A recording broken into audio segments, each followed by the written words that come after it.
Hello, everyone. Oop. The hell?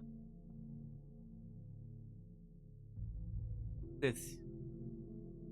Don't like it. Hello. Welcome in. It's Thursday, which means it's almost Friday. Huzzah. I announced this on a Blue Sky post, but for anyone who may not have been around then, we are having a slight schedule shift for the immediate foreseeable future. Pathologic is only going to be on Wednesdays these days. Alan has been wrapped up in an unfortunate work project that is demanding of his time. So we're going to scale that back a little bit. Wednesdays will be Pathologic Day, and Thursdays will be whatever the hell else I'm working on day. In this case, Norco. Last time we joined a cult led by a man with incredible eyeliner game. We immediately ruined the cult by bringing in a lunatic old man. We freed a guy from like an urn or something that had like a weird digital lock on it. We got this weird little spark ball that is following us around now. We were gonna be heading home, but we took a brief detour to meet up with our partner Dallas's family. His birthday, I think, or something like that. But we're playing as our main character's mom still. We're in the past. And yeah, I think with that, we'll launch on in, honestly.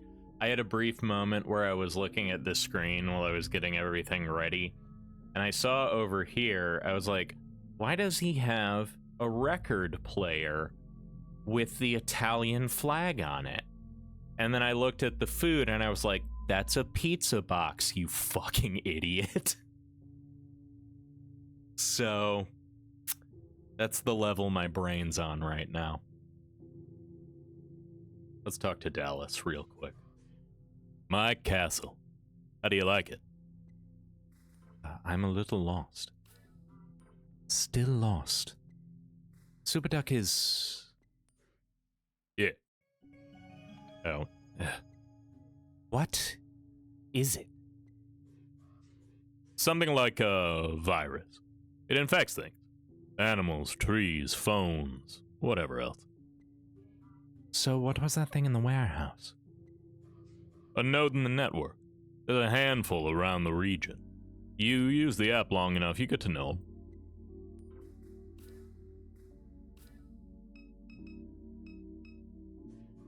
Y'all save me any pizza? Austin tore through 2 boxes and he's still hungry. I'll pick something up when I knock off. It'll be morning by then. Then I'll bring bagels. Look at my grandchild, always playing games. I don't mind long as he keeps the grades up.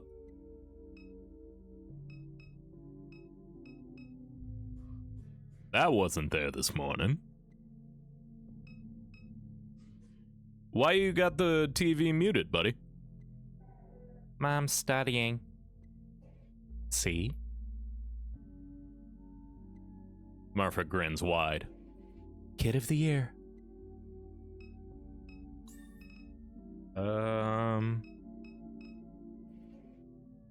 It's the birthday boy. How is it over here, kiddo? Fine. Homework. Austin's sick. You sick, Austin? Yes, sir. Why all this, sir? His dad makes him say that now. What's he know about manners? So it's bad then? That he wants to teach my child respect? Dallas waves away the comment. I'm not sir, all right, Austin. I'm your pops. I feel like we did this exchange. Yes, sir. Knew you were gonna say that.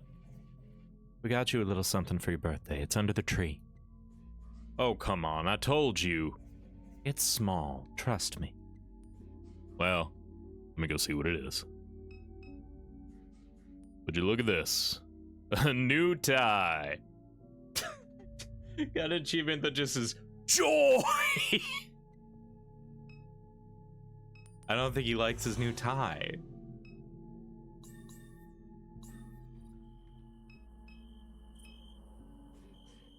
Love this house. It's my daddy's. But I'll be damned if it isn't cursed. Every time I get a little money in the bank, the place floods again.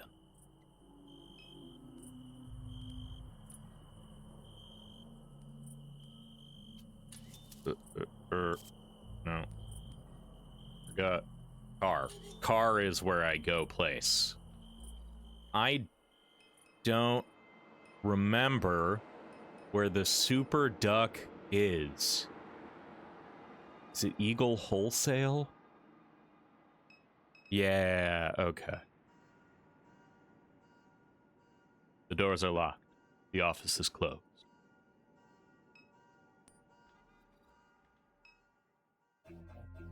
There it is. How glorious. I hope it wasn't too much trouble to secure. It was a complete pain in the... Yes, yes, give it to us.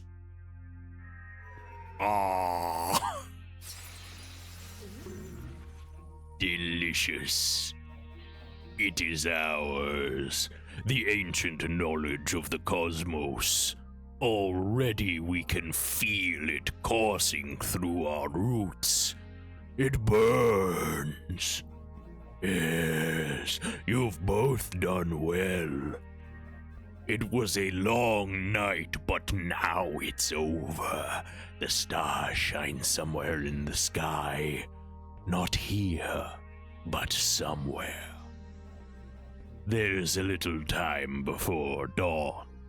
It wasn't so bad of a job. Could have been worse.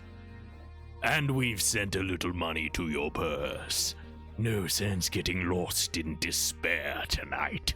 There will be time for that later. Take the money, go home, forget this night.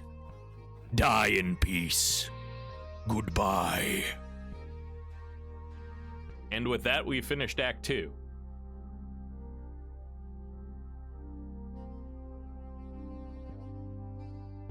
Act 3, Faraway Lights.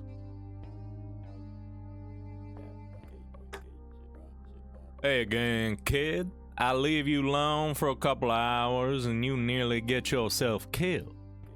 You lucky I passed by when I did. Where am I? You in my place of business on Apple Street, Pardue, PI. Who are you? Don't do this to me again. I'm famous, alright? Everybody knows about me. What happened? Maybe you can tell me. I'm walking back from the bar, passing by your house when I hear a scream. I run inside and the damn robot's trying to eat your face off.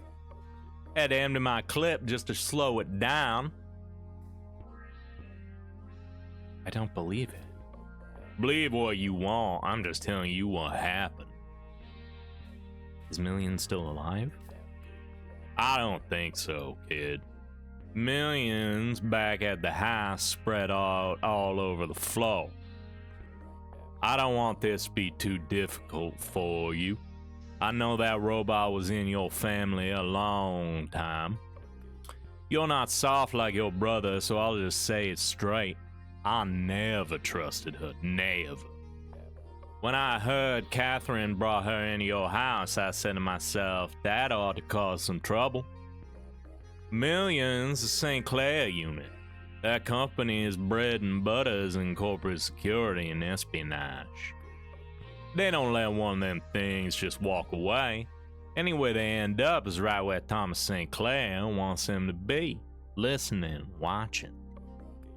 Catherine's person of interest to them people.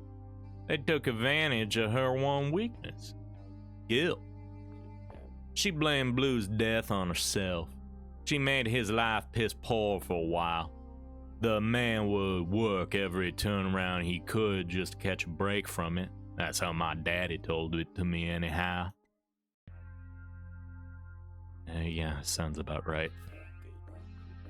She never let nobody's feelings get in the way of what she wanted, even if she felt guilt about it down the road.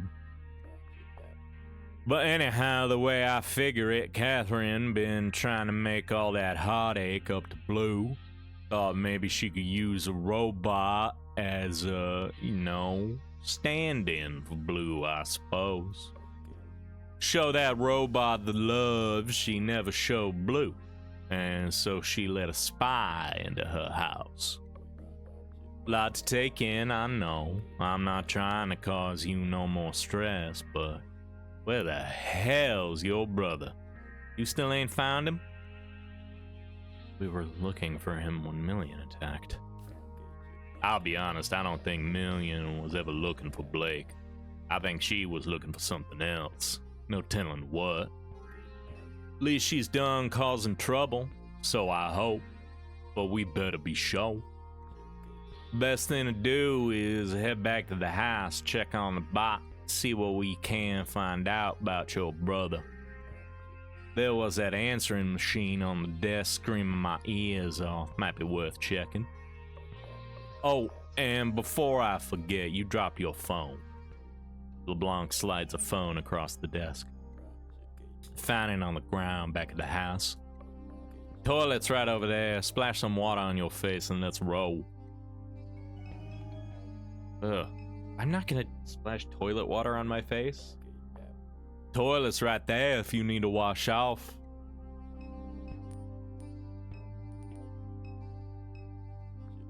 Place next door complains they can see me when I'm on the pot. Told them look the other way. Ain't like I'm making you watch. But I think they like my whole otherwise. Keeps us connected. God, you're such a fucking weirdo, LeBlanc. Stop touching that unless you want to see me clown up.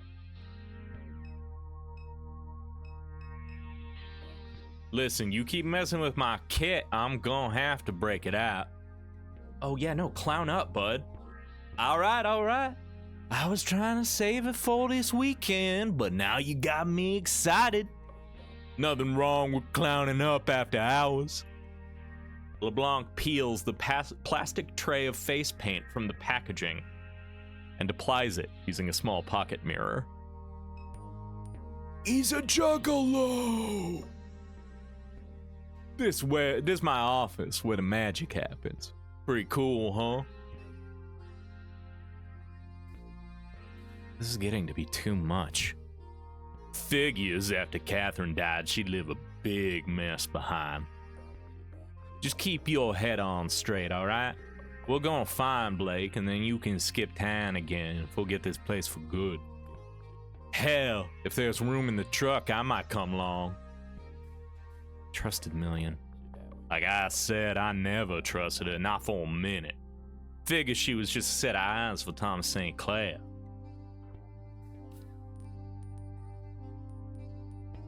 This is my mom's phone.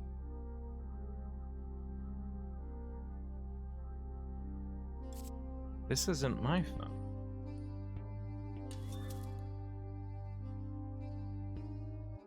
Interesting. That was my mom's phone.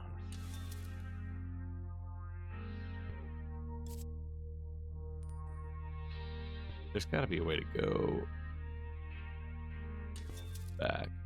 Remember, kids, there's nothing wrong with clowning up after hours. Take him to Clown Town.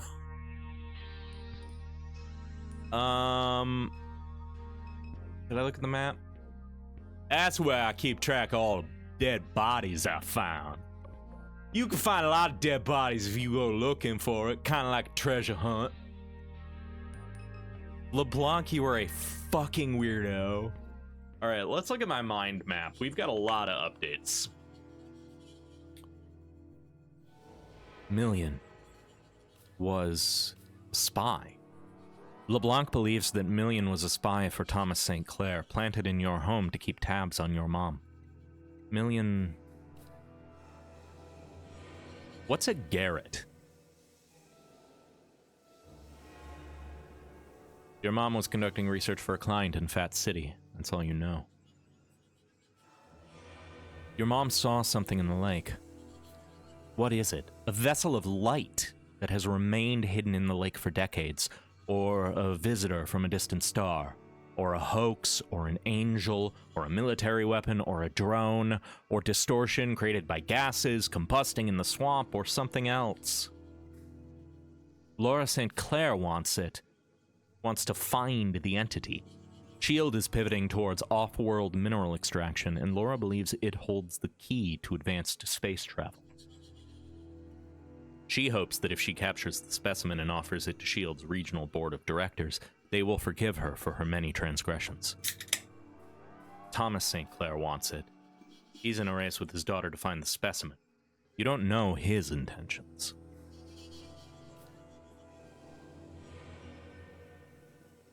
Laura St. Clair was searching for something. She was searching for an elusive technology. You believe it's the same entity that your mom witnessed in the lake before her death.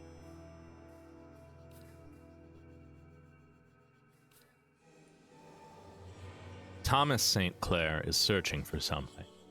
In competition with his daughter, he searches for an elusive technology. You believe it's the same entity that your mom witnessed in the lake before her death. Based on what LeBlanc told you about Million, you believe she was assisting him in gathering information on your mom's search. Okay.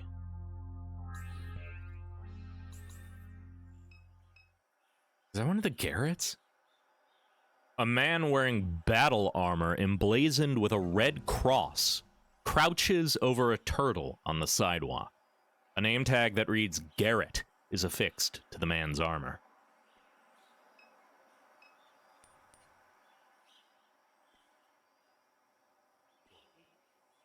I was just...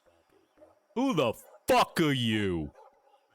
Man, I know this looks weird. I got separated from my co-workers, and I saw this turtle, and I stopped to take a look. Why you outside my place of business dressed like a pervert? Pervert? I'm dressed like a knight. How am I dressed like a pervert? Look, I can go. Why are you here? For work, I guess? What kind of work? Spiritual work? Kind of like yoga? Or no, more like outer space stuff. Rockets.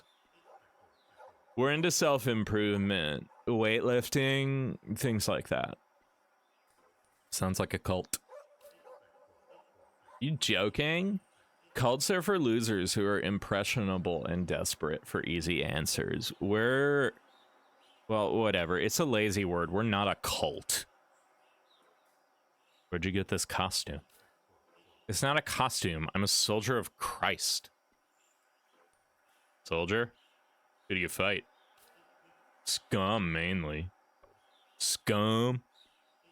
Downtown hipsters, punks, that sort.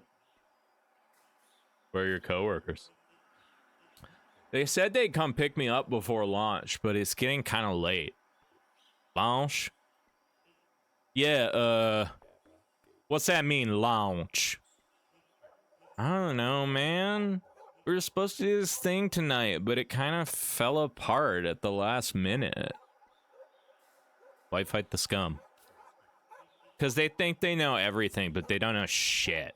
They think everything they do is morally superior, but it's not. They just make the world worse, but insist they're making it better.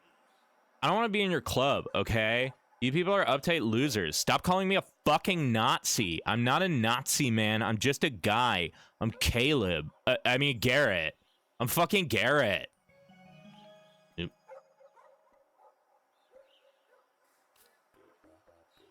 Have fun with your turtle, bruh.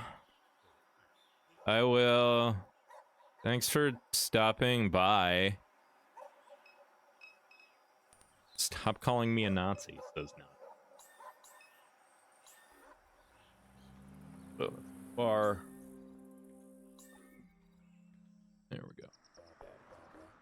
Where I found you, I came in right here through the front door. Took me a minute to figure out where all the noise was coming from till I climbed up into the attic. They had a ladder that went down through the attic into a closet like a damn haunted house. I got down there, seen the robot had his claws around your neck, so I did what I did. I kick you out of the way. Probably kick you pretty hard, come to think of it. Robot's face was all open up. She had... shit, I don't even know what it was. Big glowing tumor floating in her head. She tried closing her face up, protect it, but I already had my 9 drawn. Popped her a few good times before she could snap her face shut. She whined a little bit and fell over. Wasn't easy getting you up that ladder, but I managed. Let's go check and make sure that robot's still there. Maybe have a look around that room. Oop. Shit. No. Oh my god. Come on. There we go. Oh.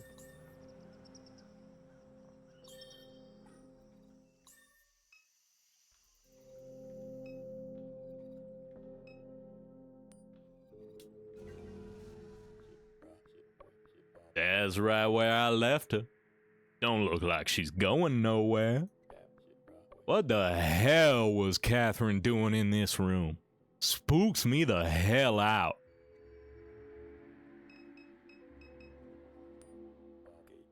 Don't even look, Kay. Just don't think about it. She wasn't who you thought she was. You run your fingers over the flaking glass of Million's faceplate. Shards fall to the ground beside her limp hands. There is no life left to the machine. An anti-malware advertisement repeats itself indefinitely on the laptop display.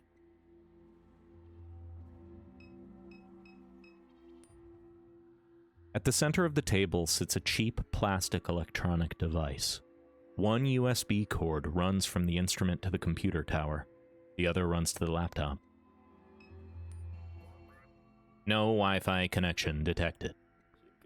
What kind of gizmo is this? Driver's corrupted. Device requires update. Okay. Get me online. This answering machine kind of pushy. Let's get it hooked up to the internet, see what happens. That seems like a bad idea.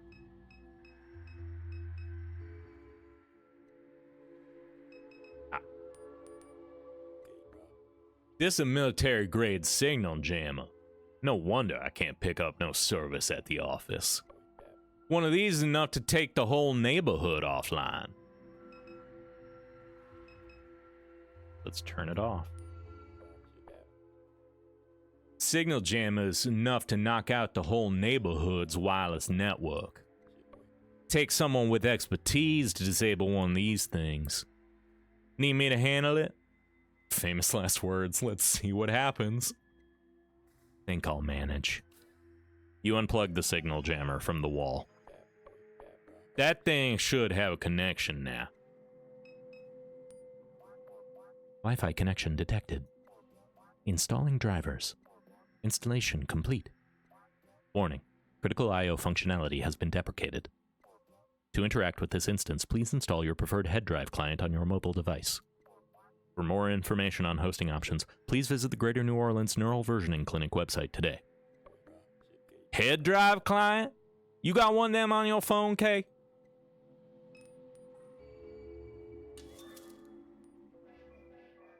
Compressing local artifacts. Resolved. Establishing remote connection. Kay? Enumerated items. Kay, I'm speaking to my daughter. Catherine? Yes. Y'all fucking with me because I'm drunk.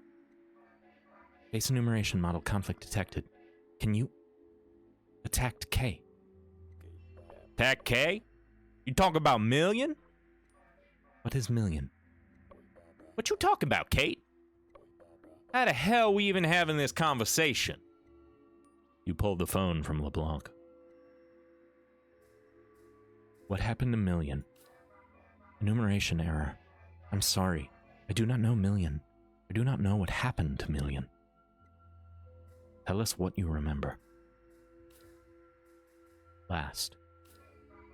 There in the chair where I sat, the room was dark. Clinician asked questions.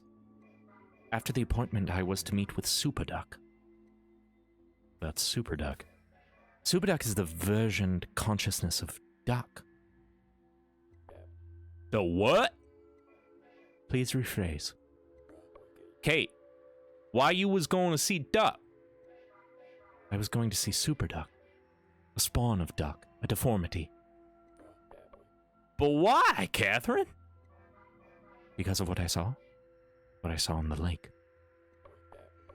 Kay, you ever went to see Duck like I told you to? We better go pay him another visit. I can't make no sense of this.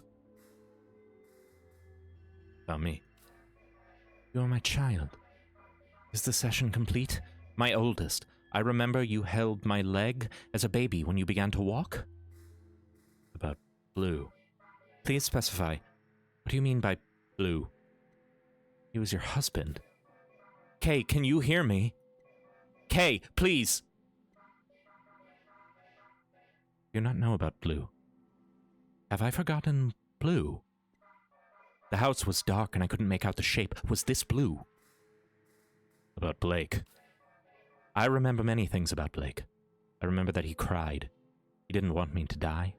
He asked me not to die. Did I die? I want to ask about something else. What are you?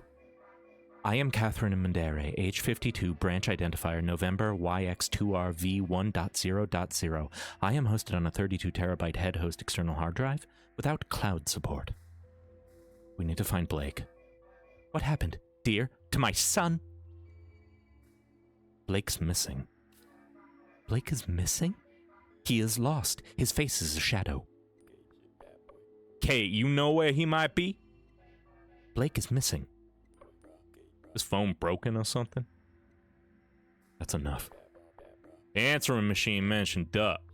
Let's run by Dimes and have a word with him. Maybe he knows what's going on with all this nonsense. I did go see Duck. That was a while ago, though. Oh, God, what are you fucking freaks doing? Two teenagers wearing cheap costumes block the door. Each wear a name tag that reads Garrett. This must be them coworkers that little nerd was talking about outside my place of business. LeBlanc regards the teens. Happy Halloween, kids. You look like a couple of soda cans. Look who's talking, clown. Nothing wrong with my look. It's timeless. So y'all work with that other little dude outside my place of business? We only work for ourselves. We don't answer anyone. We're free Garretts. Alright, whatever. Where the hell's Duck? Where the hell's Duck? That's what I'm asking you. Dave's Volt, motherfucker. Excuse me, boy? Getting a little fresh? Think I might have to whoop your ass. Seriously? Let's kill the clown. I don't know, dude. I could if I wanted to, I just... Silence, get it. I can't see out of this thing. Stand tall. The barbarians are at the gates. The adolescent turns toward LeBlanc. Ready yourself for death.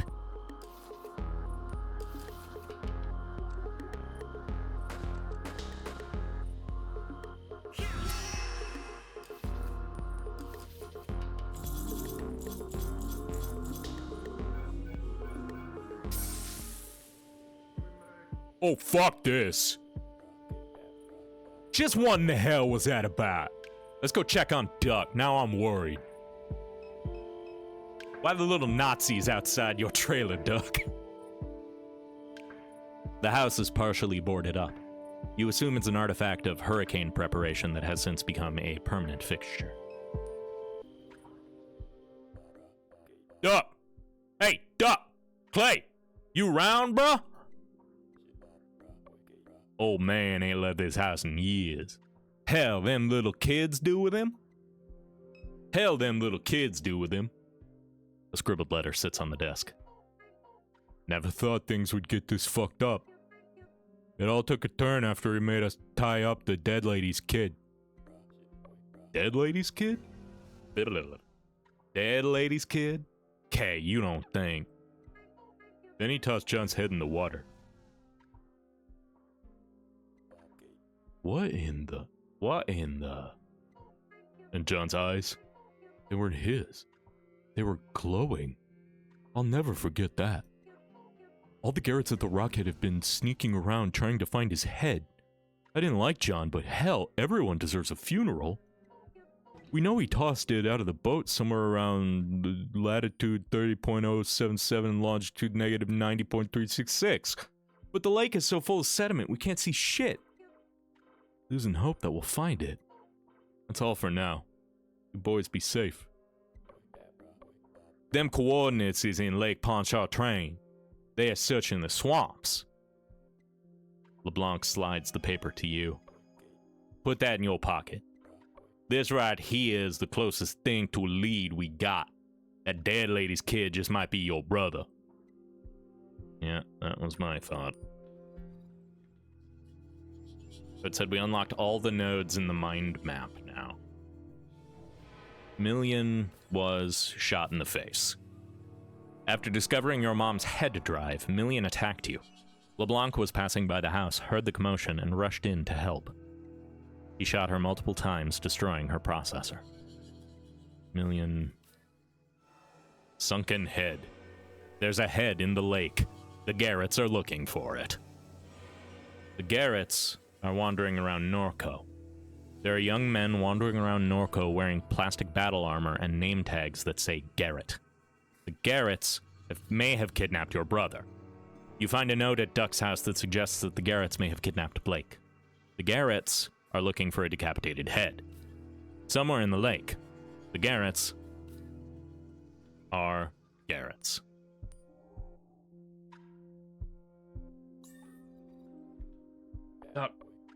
Oh, hell, bruh. Duck! Hey! Duck slouches in his office chair. LeBlanc shakes the man's shoulders and snaps his fingers before his face. He's breathing. Wake up, Pops, wake up! Duck's eyes slowly widen. Brad? He attempts to smile. The hell you got all over your face? Mardi Gras come early. I don't remember what voice I was doing for Duck. Oh, don't worry about it, it's just a style. You don't look so hot, Clay. We gotta get you some help over here. Just taking a nap is all. Them little creeps still out front. We took care of them. Duck turns to you. How about you, Kay? You ever get your mother's stuff back from the refinery? Yes. What did you find? Just some trash. A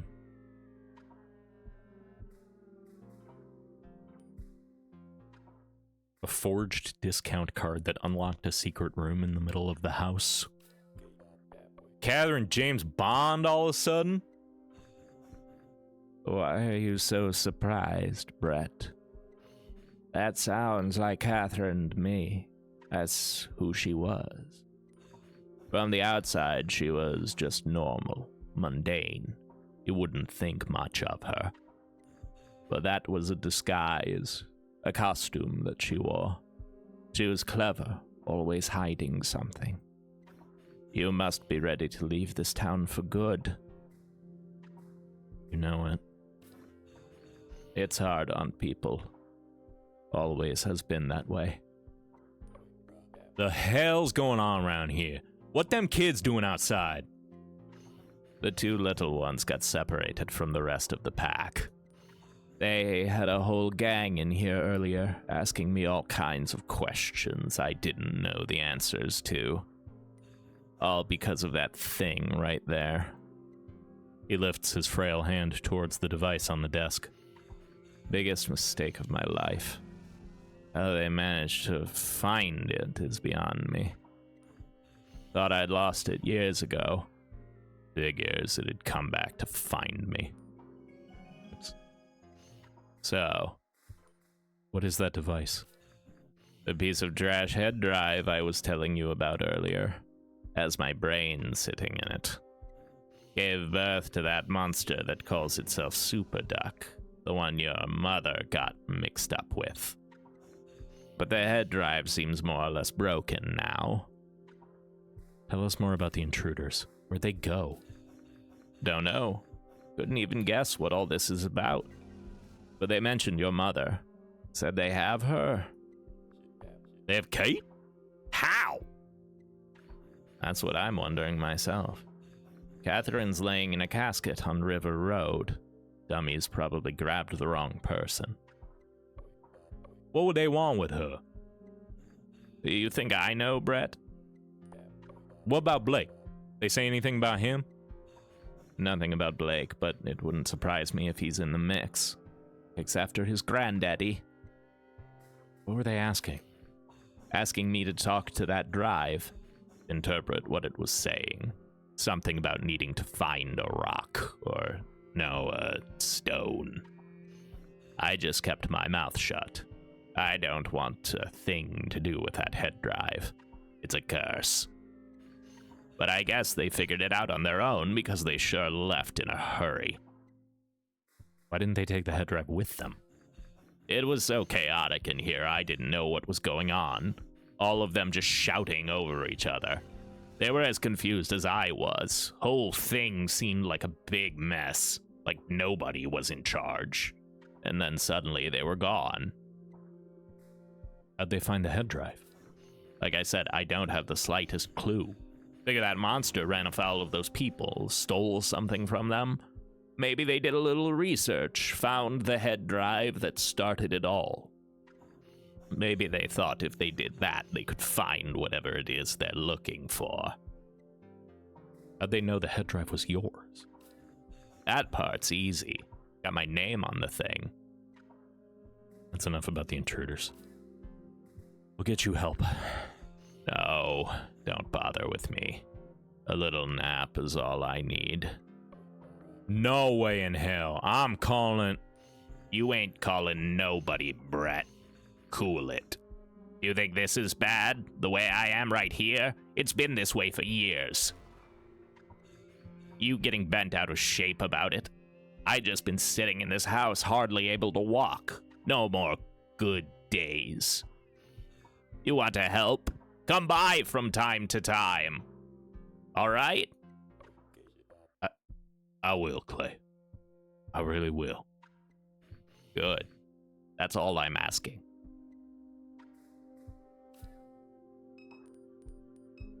Right. Duck has drifted back to sleep. A collection of bills, letters, and photographs are pinned to the board. The photographs are of various industrial and infrastructural landscapes that you recognize from around the region. The Geismar aluminum refinery, the grain elevator downriver, the airport control tower.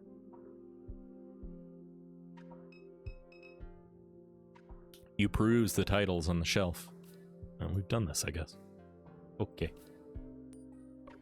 How you holding up, kid? What's with the letter we found? Says they was looking for a head somewhere in the lake. Somewhere around the coordinates it listed. We'll get it figured out, kid. This is the kind of thing they pay me for.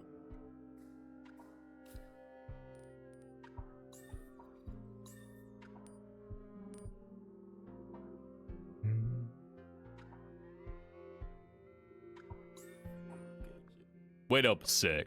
We ain't even done searching the house. Are we not? Did I not get everything in here? What did I miss?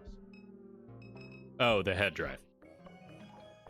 This looks just like that gizmo Kate had. When did everybody start getting these things? And nobody wanted to tell Brett. You think it'll hook up to your phone, Kay? The same as the other one? Clayton Richard. Network ping detected. Network distress. Emergency safe mode initiated. Prime node in terminal state. Latitude, negative 30.0632. Longitude, negative 90.3428. Them coordinates way out in the lake. Just like the ones written down in that note. Your truck out gas?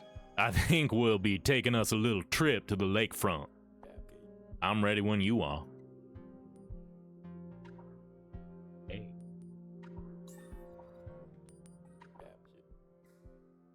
What was Duck's head drive talking about? It was spitting out coordinates in the lake. Closest thing to a clue we got. I suggest we head that way. Do whatever you need to do around town and then let's go. Yeah, anything to do, really. We got some head map updates. The Garretts may have Blake and your mom? You found a note at Duck's house that suggests the Garretts may have kidnapped Blake. Duck also overheard them mention they may have your mom. The Garretts found Duck's head drive. Time to go headhunting. They managed to find the original head drive that spawned the monster called Super Duck. Duck believes Super Duck stole something from them and they want it back. They brought the head drive to Duck in order to force him to communicate with it. He refused. The Garretts are in a state of disarray. Duck says the Garretts left his house in a state of disarray and confusion, as if there was a breakdown in leadership. They left in a hurry, however, which may suggest that they found what they were looking for. Super Duck is a viral fork. Super Duck is a viral fork of Duck's consciousness created by the same neural versioning clinic that your mom visited before her death. The head drive that once hosted the version somehow escaped Duck's possession and spread like a network virus. It eventually manifested itself physically into what Duck describes as a monster. Super Duck contracted your mom. Your mom was conducting research for the monster known as Super Duck shortly before her death. Super Duck. Super Duck. Super Duck.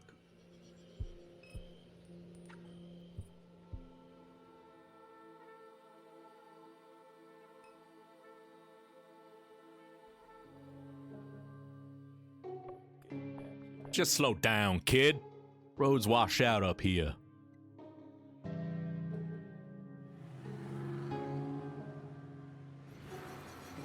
You continue to accelerate, but the truck stays put.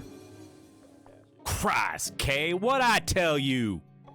Got any recovery gear on this thing? Shit. We're on foot now, I guess. Looks like there's a fishing camp just up the road. If we want to reach the coordinates, we'll need a boat. Bet they got one we can borrow.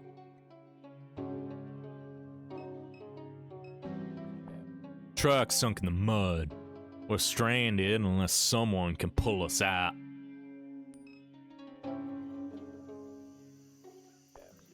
Hey, I know just where we're at. That's Peachy Duhan's fishing camp. Me and my daddy more or less lived out here for a time. Old man Peachy hated my ass. And there's the Interstate 10 overpass over there. There's a map on the bulletin board, might help refresh my memory. And I wonder who we gotta talk to get a ride in that boat. These coordinates that we got are all the way out in the lake.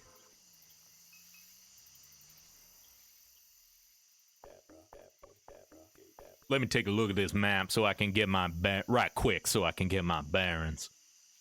The detective inspects the map pinned to the bulletin board, tracing his fingers along the bayous. Yeah, alright. I remember this whole stretch from when I was a kid. They call this area La Branche. Used to be an old fishing village up until a hurricane knocked it out the lake. God damn it, I need to stop clicking these memos. Beach's Camp was the only building left standing, and that's where we at now. Trepagniere's Pond is across the way. They named it after a plantation man from back in the old days. Then you got the Interstate Canal. The government dug that up to build Interstate 10. They let a whole lot of salt water into the swamp in the process. Killed off a lot of the trees. That's how we ended up with the ghost bayous. Them's just some old bayous without any trees left standing. The banks eroded with no roots to hold them in place, so you can't hardly see where you're steering your boat before you run underground. Weren't just the government's fault, though. Long time ago, they used to log these swamps for timber. Left scars all over the place. Like the logging wheel. Reason it looks like a big wheel is because they park a big pull boat right there in the center. Then them guys would start chopping trees down, going out in one direction, then another, like the spokes of a wheel. They call it a pole boat because they'd hitch trees onto a big rope, and the boat at the center would pull the trees in. They had a drum on the boat the size of a car. The drum would spin to wind up the rope. Big coal-fired son of a bitch. My granddaddy told me it'd spit out smoke like you ain't never seen. Then down there is the Lower Suction Canal. A lot of people died along that canal when the hurricane came through and took out La Branche. They got people who go scuba diving in there, look for treasure lost to the storm. Not always easy to find your way around the area. Good thing there's a map. And it looks like somebody stuck a note to it. A name tag pins a hand-scrawled note to the board. Garrett. Yo, Garrett! Garrett? Again with these little dudes. Meet us at John's Pond on the northeast side of the lake for the launch. Ain't never heard of John's Pond in my life. It's a mess over there. People have been posting about it online, driving out from the city to take pictures with the Ark.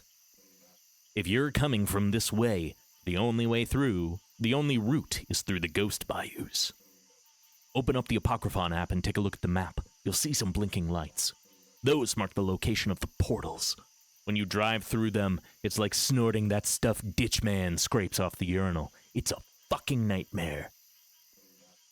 If you can keep your head on straight, the portals will take you to the light source. Each one will be a little different. Don't let it freak you out.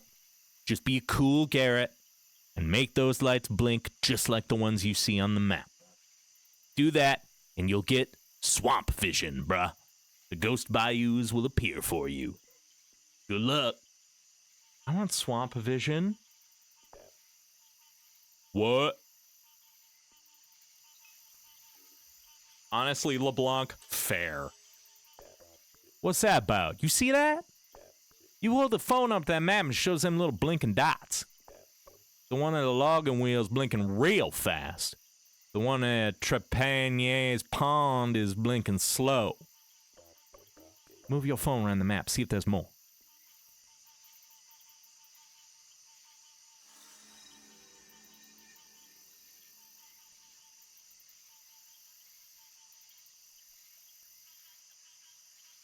So, logging wheel, fast blink. Trepagniere's Pond, slow blink. Canal, on. Lower suction, blink, blink off, blink, blink off, blink, blink off. Rhythmic. I need to remember that shit for sure. Book your ideal stay in Louisiana's natural wetland habitats.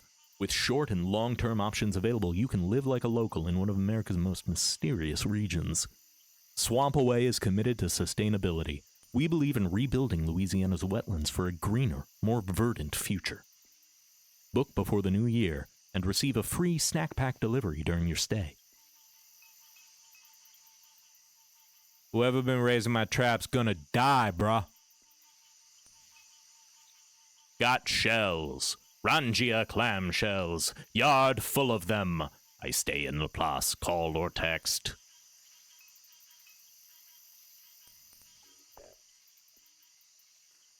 What do you make of the map at the bulletin board? This one right here? When you held your phone up to it, it showed blinking dots. No two dots blink the same. I don't know what to make of it. You pass your phone over the whole thing? And there was a letter pinned in the map. Might be worth a read. What are we doing here? Shit, you know I'm asking myself the same question. But here's what I think. Them little dudes named Garrett's kidnapped your brother. I think they came out to the lake looking for something. Maybe it was that head they mentioned in the note left at Duck's place. Maybe it was the coordinates of the distress signal, the one that Duck's gizmo was spitting out. I ain't got the whole picture pieced together yet. And now we got another note? The one they left on the bulletin board. They mentioned John's Pond, wherever the hell that is. That help any? A little bit.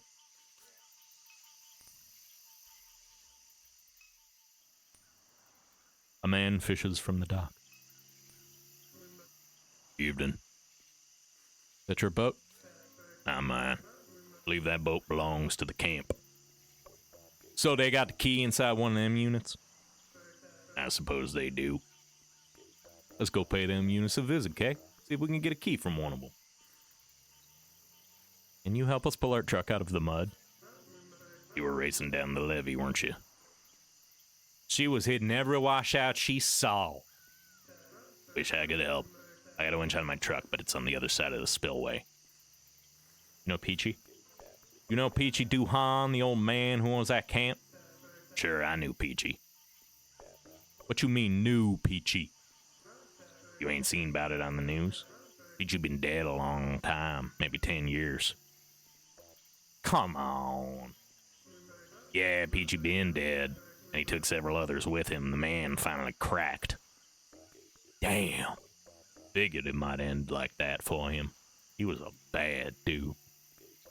He say anything about me before he died, Brett LeBlanc? What? Anything bad about me? I don't think you understand what happened here.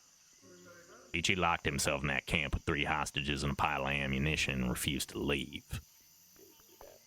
Wasn't because he was mad at me, though. The hell kind of question is that? Forget it. So who's got the camp now? His grandson split the place into units and turned them into vacation rentals. All kinds of people pass in and out now. Figure they don't have any clue what took place inside there. You know anything about that note on the bulletin board? The one with the name tag on it? All I know is them boys been coming by taking pictures of that map with their phones. They're always interesting types passing through since they turned Peachy's place into vacation rentals. These fellas are a different type entirely. All right, man. Nice little flat boat.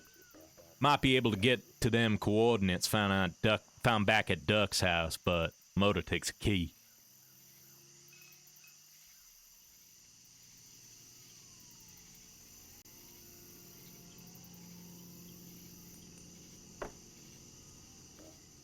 What kind of knock is that, Kay? You're not getting anybody's attention knocking like that. You gotta get wacky with it. Knock fast. Can't believe Blue's child knocks like that. That's hardly even a knock. You gotta knock faster than that. Open up! We gotta use that boat right quick. The boat came with the rental. It's ours. Bruh, let me just lay it out for you. This little highway rat right here is looking for her brother. You got me? We think he might be out there in the swamp. I wish I could help you, but we need that boat. Good luck. Nah, knock again, Kate. Just keep knocking till we get a key to that boat motor. They'll get sick of us eventually. Hey, man. Lord help me. If you need a boat so much, why ain't you using it? That isn't any of your business. We're trying to save lives here, bruh. As are we. Save lives how? Through research, which this conversation is preventing me from conducting. So please, leave. Good night. Knock again. Just keep on knocking. I can do this all night. Hey, come on! Please, I'm begging you to quiet down.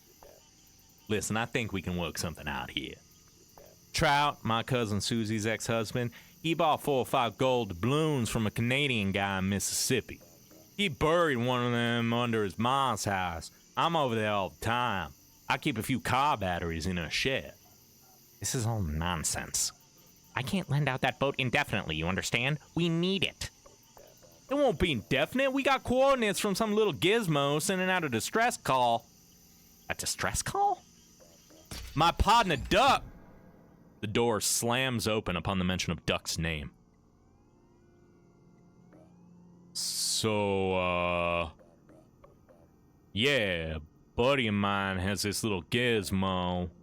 It's like, hell, I don't know, an answering machine, I guess?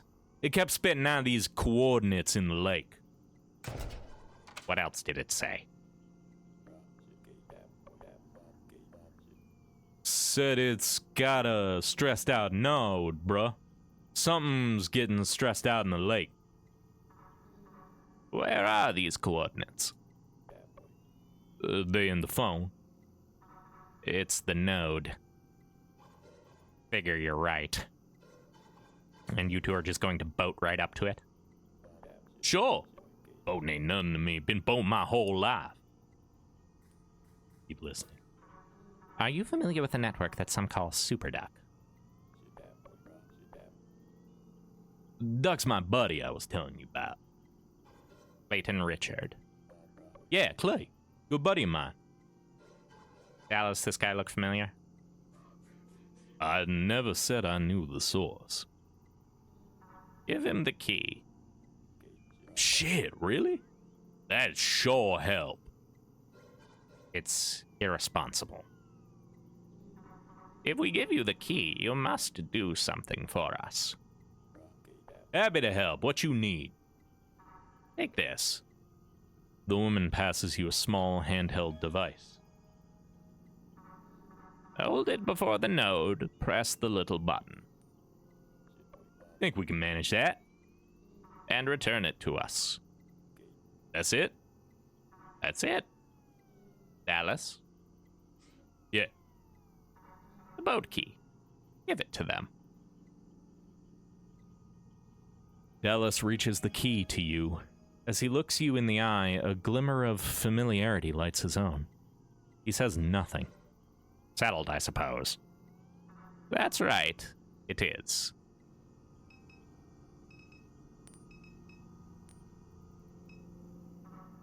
Yes? What is it? Did you get me my reading? What's this all about? I've been following the evolution of the SuperDuck network for nearly a decade. I've never seen it behave like this. How so? We believe that it's dying. Communication across the region has been scrambled and erratic. Birds are dropping from the sky en masse. It's even affecting the local wetland habitats. Y'all are very agreeable when random people tell you to do something. Apparently, I think that's just how LeBlanc interacts with people. That seems like a LeBlanc thing.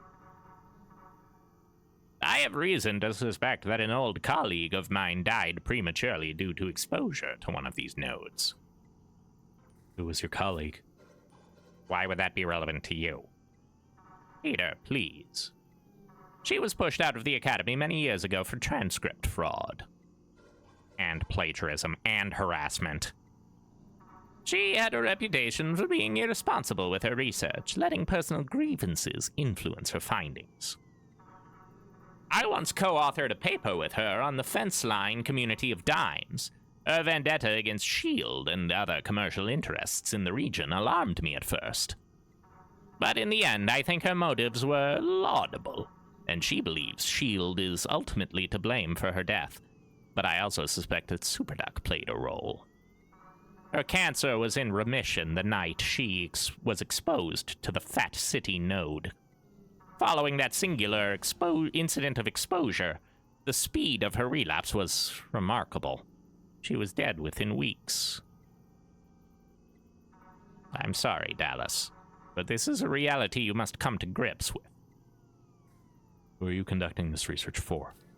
My research is funded through a private donor. There's no need to get into that. I've been studying these wetlands my entire life.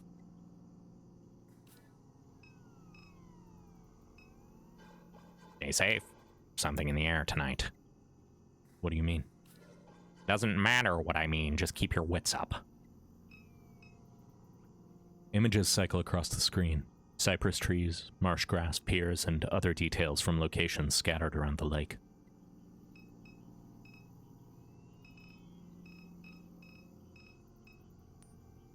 A man in a trench coat and an elaborate bolo tie stares down at the carpet. What's up? Oh, it's the Christmas tie. What's your role in all of this? I don't feel like getting into it. Been running jobs for Super for years. That's all. That's why Dr. Moore pulled me into this. All my money was tied up in Quack coin, and now with the network down, Quack's worth nothing. So I take whatever work comes my way. How it goes. Okay. Well, now we have a boat. But now is time for a 3-minute ad break to maintain no pre-roll ads. So, grab a drink, use the restroom, whatever you need to do, and we will be back in 3 minutes. See you shortly.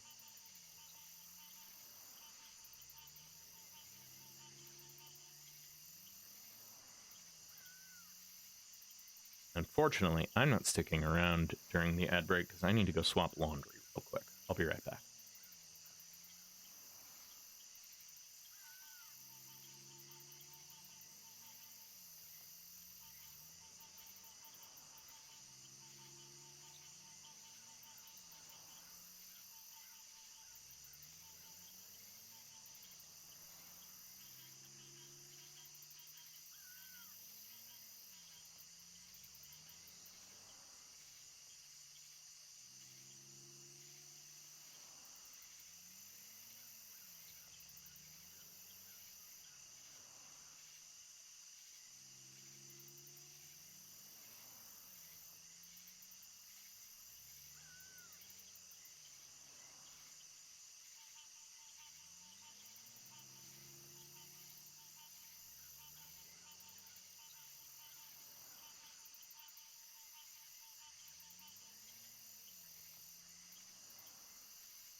Hello, we are back. Apologies for the brief delay. But to get that laundry before I forgot.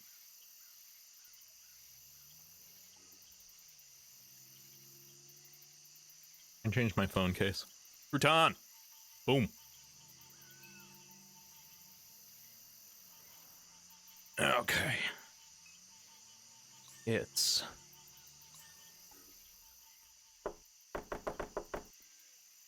Why are you bothering these people for, okay? We already got the boat key. Let's go. I just wanted to be rude. Let's see. Look at that. It works. Let's take us a little ride. You heading into the lake? Yes, sir. You done much riding out there? All the time. Then you know what it's like. A lot of the land is eroded away. Once you get past Interstate 10, you can't hardly see where the water begins and the land ends. You talking about the ghost bayous? That's right. The man turns his attention to you. You see what I'm saying? Yeah, they're saying the land is eroded so it looks like open water. That's right. Once you pass beneath the interstate bridge out there, it's hard to tell the eroded land where the dead trees fell from the open water. You might run your prop over submerged cypress trees. Might even get yourself stuck. Then how are we supposed to get through? The strange boys with the name tags that have been coming around here lately, they seem to get through the ghost bayous just fine. They're always looking at that map. Maybe they know something we don't. And one more thing. If you got a sonar tracker on your phone, keep it handy. All kinds of stuff is hidden in this lake. Don't be shy about jumping into the water. You'll see some weird things down there, but it's just a trick of the light.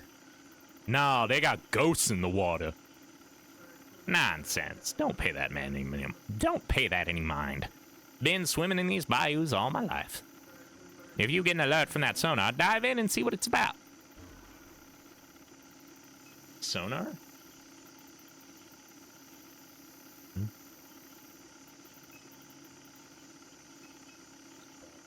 You ready?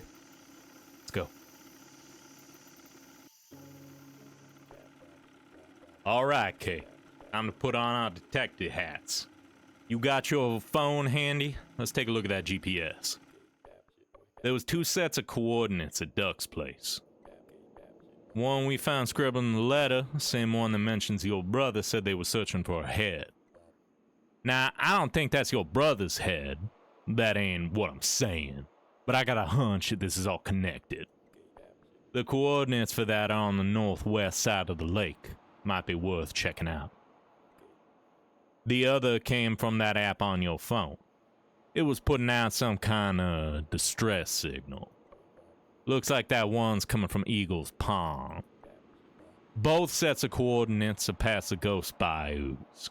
We want to get there, we gotta figure out how to get there through the Ghost Bayous first. You got that? Now you do the driving, I'm gonna loosen my tie and relax. Oh god. How do I drive the boat? Oh, right. Okay. Oh yeah, we did this earlier.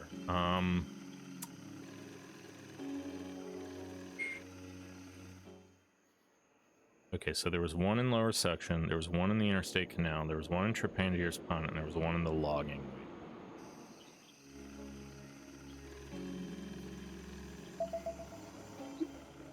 Sonar's going on. You figure they got something down there in that lake?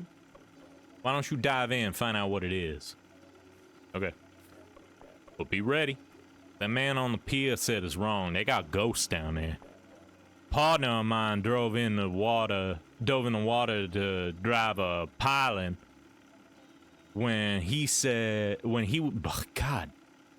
Partner of mine dove in the water to drive a piling when he was building his camp. Said he saw his dead granddaddy swimming around dressed up like a race car driver. Glad it's my off hours. I'd hate to see something like that with the kind of hangover I got.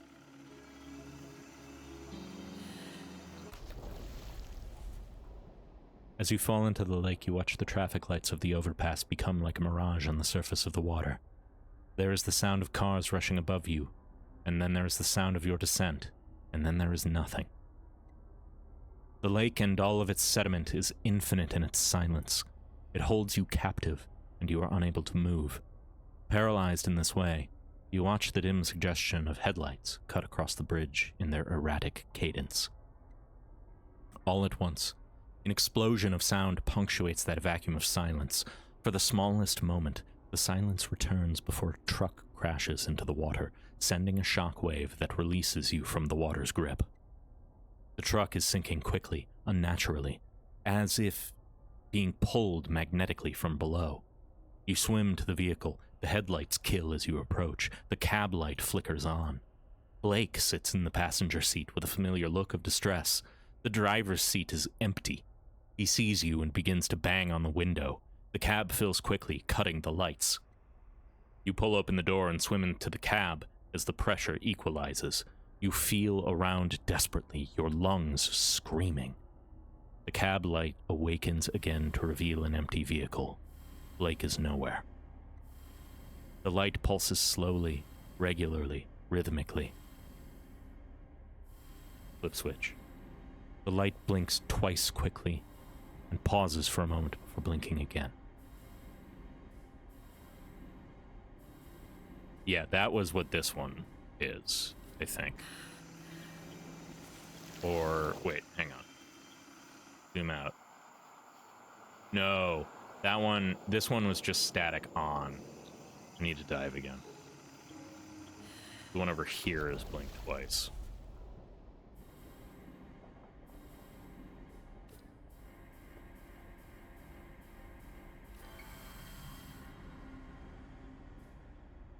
The light is solid, unchanging.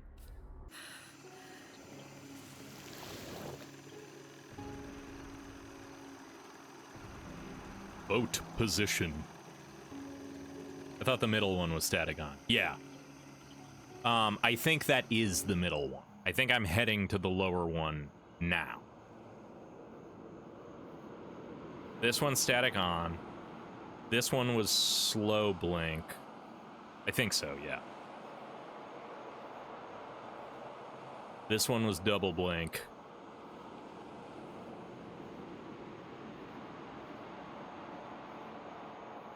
Oh, damn it. Which one was it?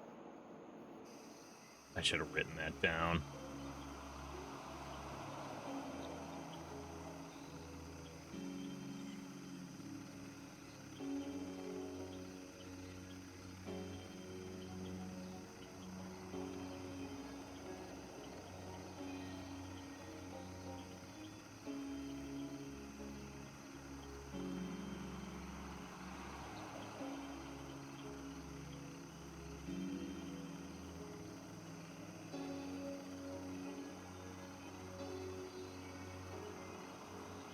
Sorry, I'm double checking which it is.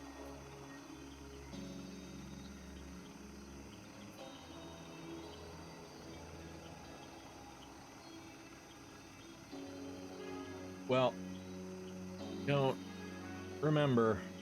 Oh well.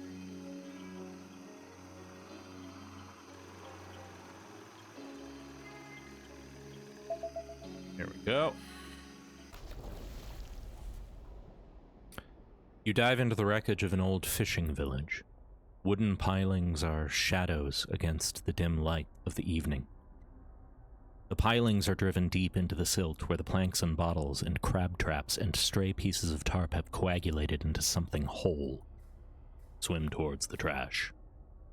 You swim to the lake bottom and float beside this accretion of debris. A stray window rests among the trash, slightly opened. Swim through the window. You swim through the window and discover that there is no water beyond it. No longer buoyant, you fall immediately onto a wooden cypress floor. You scan the area. You're in a cluttered living room, clean and well kept. The picture frames along the walls shake. The foundation of the home rocks. You look outside the window from which you entered, rather than the depths of the lake. You see a torrent of wind and rain ripping across the open sky. Lightning cracks punctuate those furious sounds, and in the small crevices of silence there are screams. There is a door to your right that leads onto the balcony of the home. Inspect room. Along the wall of the living room are many framed tin types of seemingly random moments, as if captured by accident. With each burst of wind, more of them crash onto the floor. Among the images is a hand waving, scarcely recognizable for the blur, the underside of a table, a clutter of shoes, a centipede held out on a napkin. You make your way to the center of this collection. You find a picture of your mom. She's young, her hair grown past her shoulders. She's not smiling, nor is she angry. Go to balcony. The world outside is a maelstrom. Water laps at the balcony, threatening its foundation. You watch as willow trees floating along the bank of the bayou leave the earth entirely, sucked into an insatiable purple sky. In the distance, figures hug the crowns of the cypress trees, screaming prayers into the vortex. Among those so stranded is Blake, who has lashed a rope around a tree and is holding onto it desperately. You dive from the balcony into the floodwaters and swim against the strongest current the bayou has ever known. When you emerge, there is no home, no Blake, no hurricane, only the infinite evening. LeBlanc waves from the boat that idles near the bank. "You good, Kay?" he shouts. You look up at the cypress tree where the apparition of your brother clung only a moment ago. A rope hangs from it limp in the stagnant air. Pull rope. A light awakens from somewhere in the depths of the bayou. Pull rope. The light pulses slowly, regularly, rhythmically. Oh, okay, it turns green when I have it right. It doesn't matter. I don't actually need to remember that. The light blinks twice quickly and pauses for a moment before blinking again.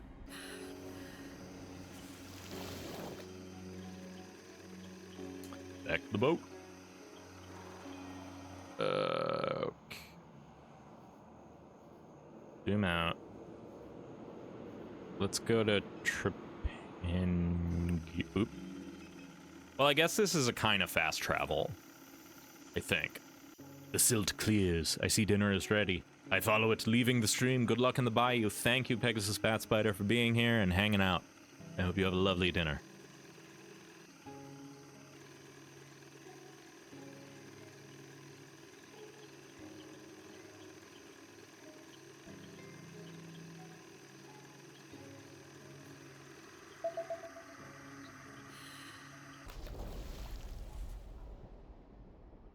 You crash through the shallow depths of the lake as the swamp spins around you. You try desperately to regain a sense of direction, thrashing further from the water's surface. You sink deeper into the bayou in this way until at last you emerge on the other side of the water, where you find a near-perfect mirror of the world you left behind. The contours of the galaxy are alight in the sky above you. You've never seen so many stars. A man sits beside a kerosene lamp in the dirt of palmetto grove along the bank. He rises to take a closer look at you. I watch the swamp from the treetops every night, but I never watch the water, he says. He reaches out his hand and helps you onto the bank. In the shadows of the grove are other figures whispering among themselves. The whispers are above you as well, in the invisible crowns of the cypress trees. You're one of Trepanier's children, aren't you? Who? The man whose property you're on, he says. His armpant stretches all the way to the river. He stares at you for a while longer, and then above you to the opposite bank. Lucky you're not one of his kin. He has something coming his way. Someone from beyond the palmetto line whispers to the man. He steps away into the shadow. You don't know this country, you'll need a light.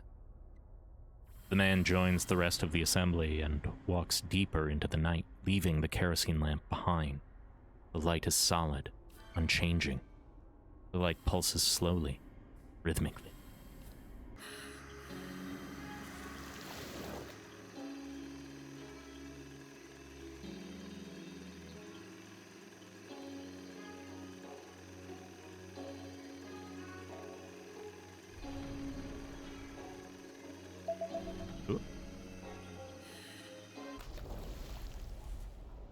You plunge into the canal and sink into the shallow depths. You begin to dredge the silt with your hands. Trash, soda cans, debris of blown-out tires. You find among the refuse a large plastic bag of decorative Mardi Gras beads. You grab the bag and kick up towards the boat. Okay. Is that gonna be pertinent? Do I need those? No, we've did this one. I didn't mean to do that. Return to boat.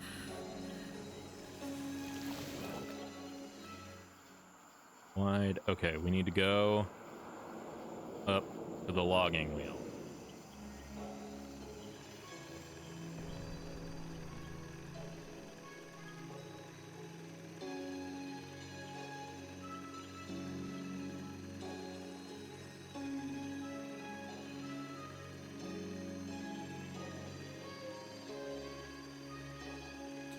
The logging wheel.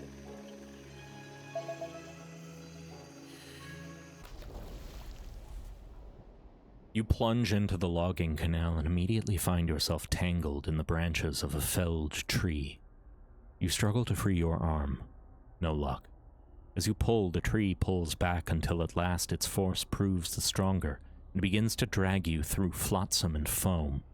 It's impossible to see beyond the suspended sediment of the water.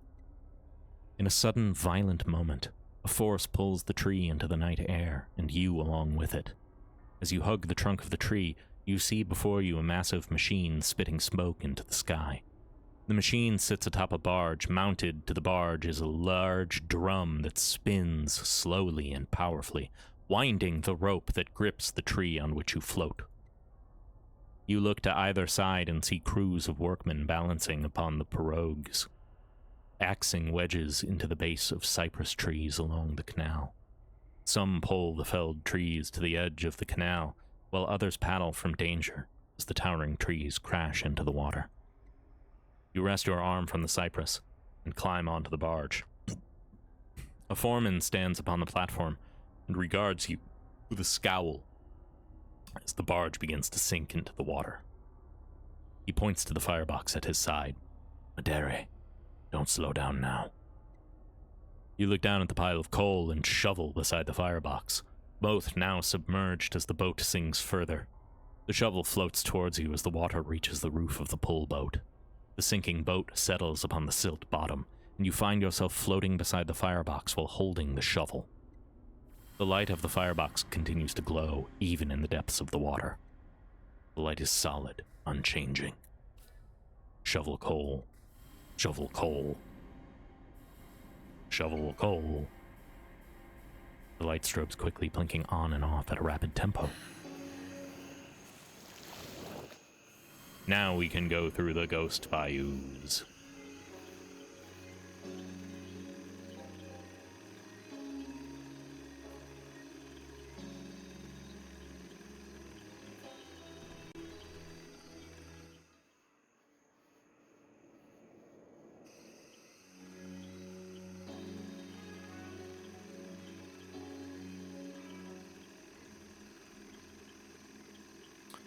Yo, there are ghosts in this water?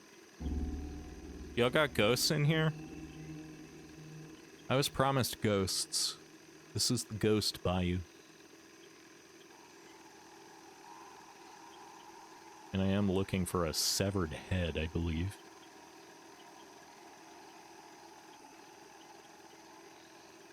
Remember correctly.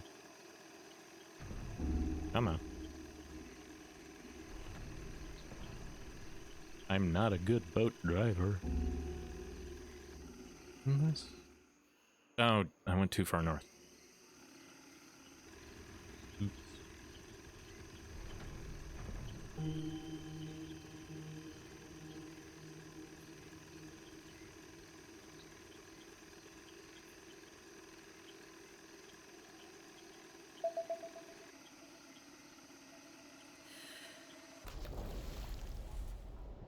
You plunge into the water.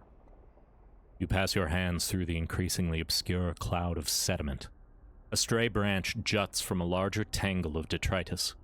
2 beads of light shine from the direction of the branch. As you make your way closer, You discern the shadow of a form. You pass your hands over it, soft, almost gelatinous flesh. The distinct ridge of a nose, the firm, unmistakable texture of teeth, glowing eyes hardened like glass. You wrest the head from its hanging place and swim towards the boat. What you got there, Kay? Little treasure from the lake? You hang the head from its sloughing tangle of hair and display it to LeBlanc. Dear sweet mother of Jesus! The head continues to rock gently in the wind. That's great, kid. Just put it down. What's with them eyes? LeBlanc taps his fingernails on one of the eyes. Them eyes ain't human. He presses his thumb into the head, and the two glass-like orbs slip easily from the eye sockets. The head is entirely without eyes. All right, playtime's over. We got another set of coordinates to check out.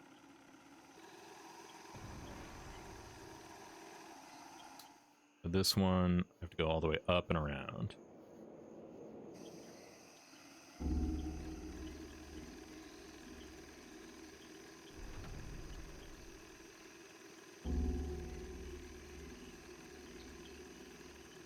I wish I could sink the boat. Uni.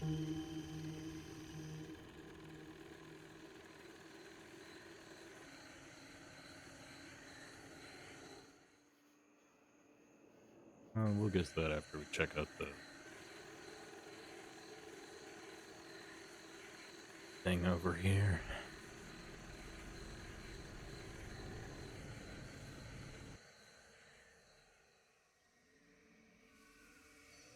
Oh!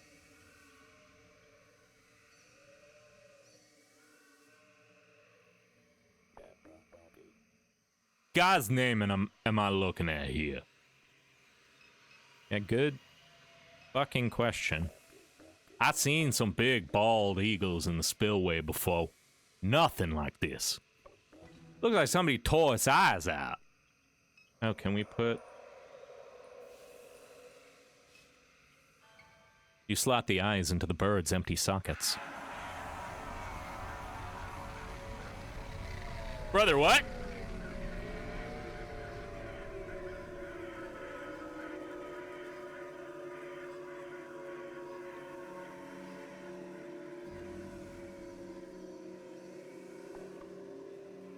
Bruh.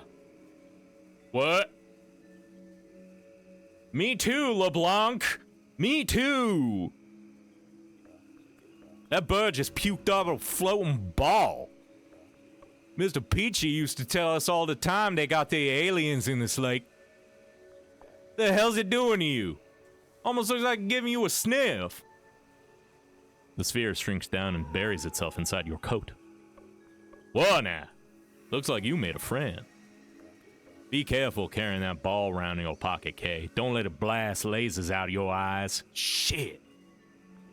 Feel kind of sorry for the big bird, bruh. First time I seen an alien do that to a bird. All the heat coming off this thing starting to make my skin itch. Let's roll. I seen some big bald eagles. Jesus Christ. What the hell is going on? Hey, meet me out in the Ghost Bayous at the Laser Bird.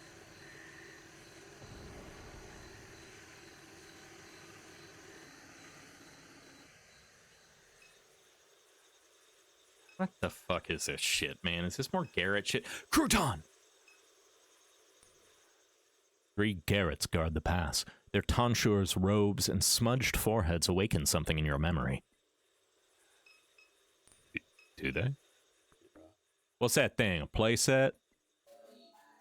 Yes, it is my little playset. What's it do? Whatever I want it to.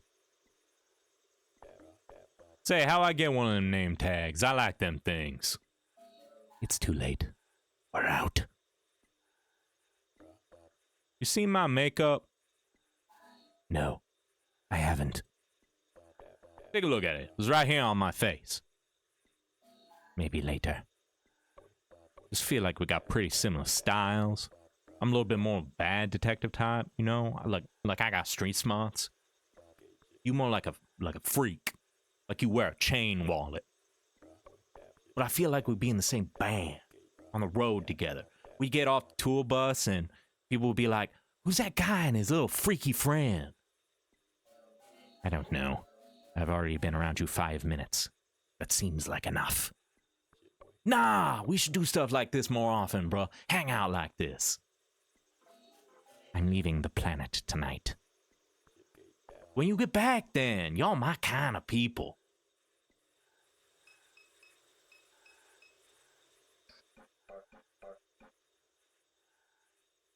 Oh, that looks funky as hell. Everyone's crazy now. No more getting through this way. Ditchman's orders. Unless you're the ones with the messenger. Are you the ones with the messenger? We're looking for my brother. You know a guy named Blake? Little loser guy. Clothes don't fit right.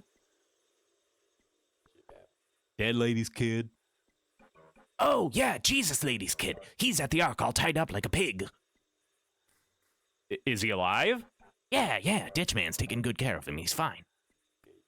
You hearing this, Kay? We gotta get through. They're holding your brother captive. We found a head in a lake. Oh, so you found it. We were searching for it for a while, but we gave up. What the hell happened? John got what was coming to him. He took us for granted. Wouldn't let us wear what we wanted. So Ditchman popped his head off. And that's okay with you? John was terrible. Everyone thought so. The messenger? That looks funky as hell. That's right. The big round thing with the juice in it. Oh, you talking about the juice ball? We got the juice ball right here. Okay, show him. Show this little dude the juice ball.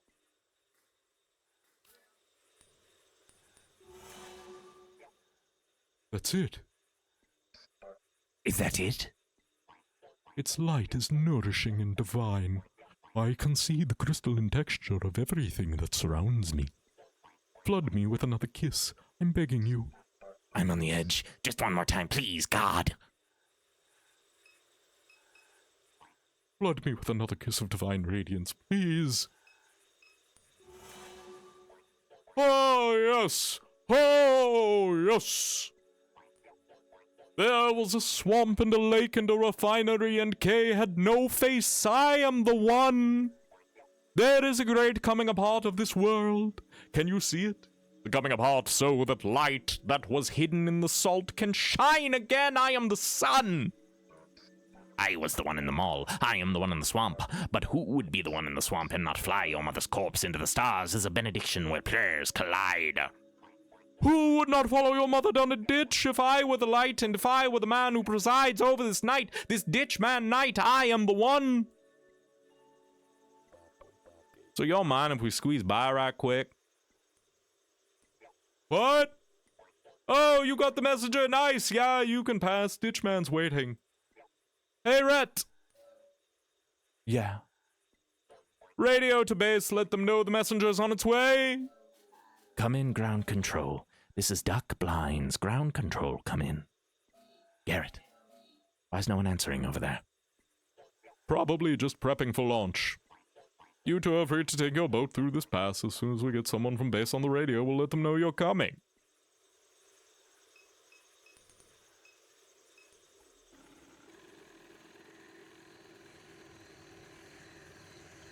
I'm beginning to suspect that these Garretts might be a little crazy. I want to go down a little. Can I fit? No, I cannot. Okay.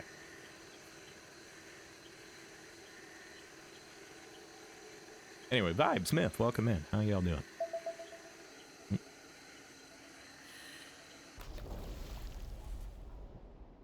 You sink into the shallow depths and begin the routine of dredging its bottoms with your fingers. Something wet and sponge-like distinguishes itself from the salt. You take it in hand and return to the boat. Having climbed over the gunwale, you observe the object that you discovered in the waning evening light. He's back! Monkey returns your gaze, his eyes now empty of any knowing or evidence of life. You found another toy, Kay? Your rotten head need a friend to play with? That's nice. There is no infinite stare left in the stuffed toy. You place him in your bag. Well, at least we got him back a little bit.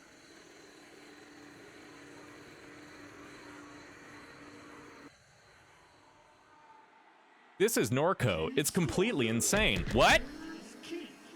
Oh, right. There's that other guy. Keith's in the ring. What an evening it has been in Norco, folks. I just left S.H.I.E.L.D.'s exclusive carnival ball, where Laura St. Clair was found dead in her office.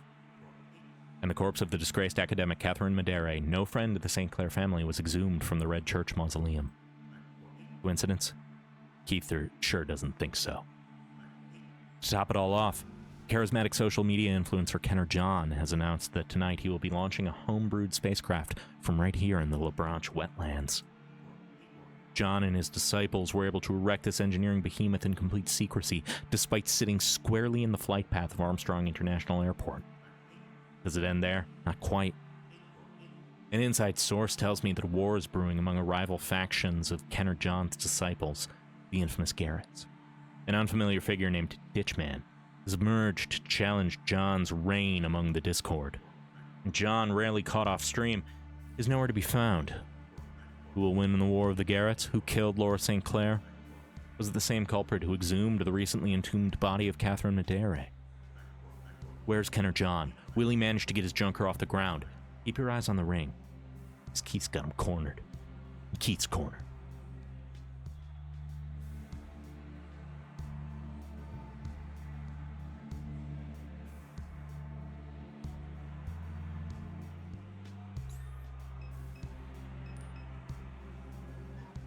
Greetings. The costumed figure keeps his attention focused on the distant crowd. Dig the costume. Thank you. I assembled it from a mass of discarded things. I came here with a group of others from S.H.I.E.L.D.'s Carnival Ball.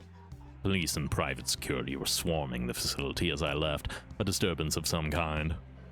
A perfect evening to launch a rocket, with the cops already tied up at the refinery. What happened at the refinery? Another attendant of the ball said there was an explosion, though I didn't see or hear anything from within the Good Hope plantation. Perhaps we'll find out more on the evening news. And so here I am, from one circus to the next. This rocket, these people, what do you make of it? They must have a death wish? Maybe. Maybe they want to live but are willing to risk death for what they believe. That's not so uncommon.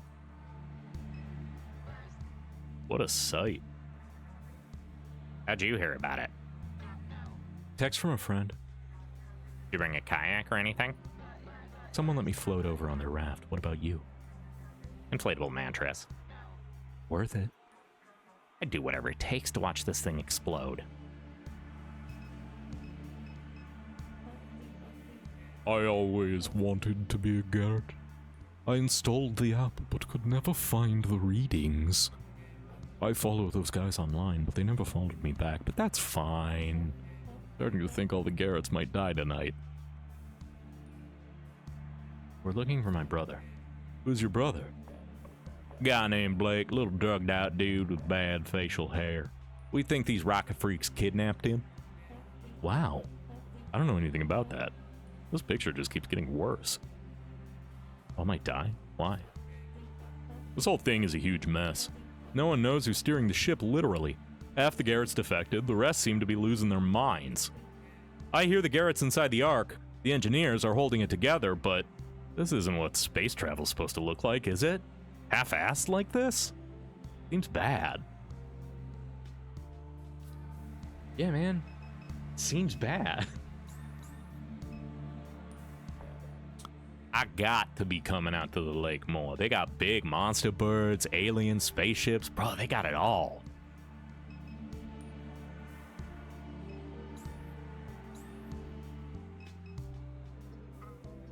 Hey, welcome to the, party. Why are there so many people here? I was wondering that myself. A friend of mine saw something online about the little mall Nazis trying to launch a rocket. We weren't doing anything else, so we came to see for ourselves. I guess word got out? When did you get out here? Oh yeah, that part was a mess. The rocket scientists tried to build a road from Kenner into the lake by dumping a bunch of oyster shells in the marsh. As soon as cars started using it, the road sunk straight into the water. A friend of mine's car is sitting half flooded at the parish line, but all those other people drove in from the city with kayaks, canoes, inflatable rafts, what have you. We parked in some neighborhood along the lakefront and walked as far down their janky road as we could until some guy in a ski mask picked us up on a raft made out of, like, action figures and stuff. No clue how we're getting back.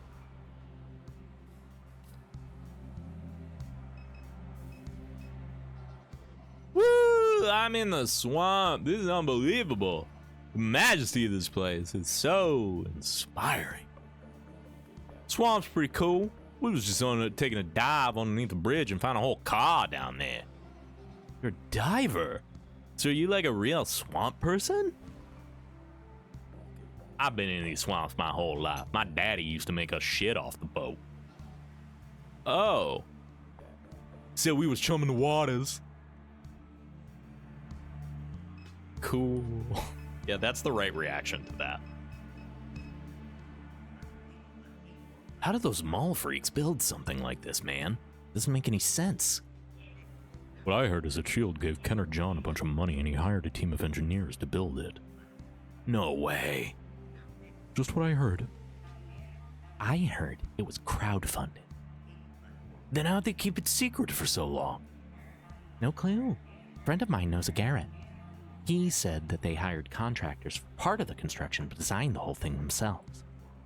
They even fly it?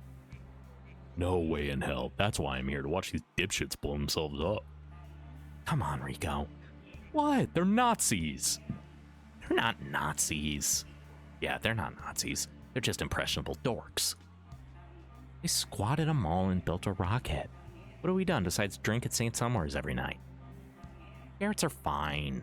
We're the dorks. No, they're little Nazis. The ground beneath us is sinking as I'm standing here.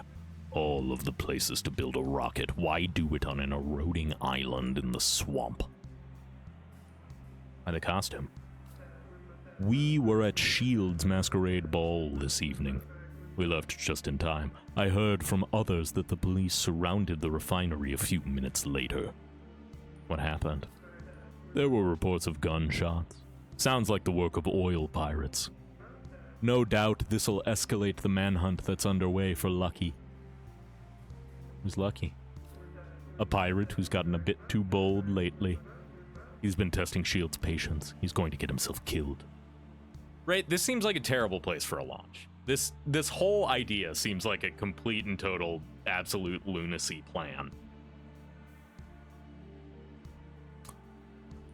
I hope he lives. Deep down, so do I. I don't think Lucky knows what kind of enemies he's making, but he'll soon find out.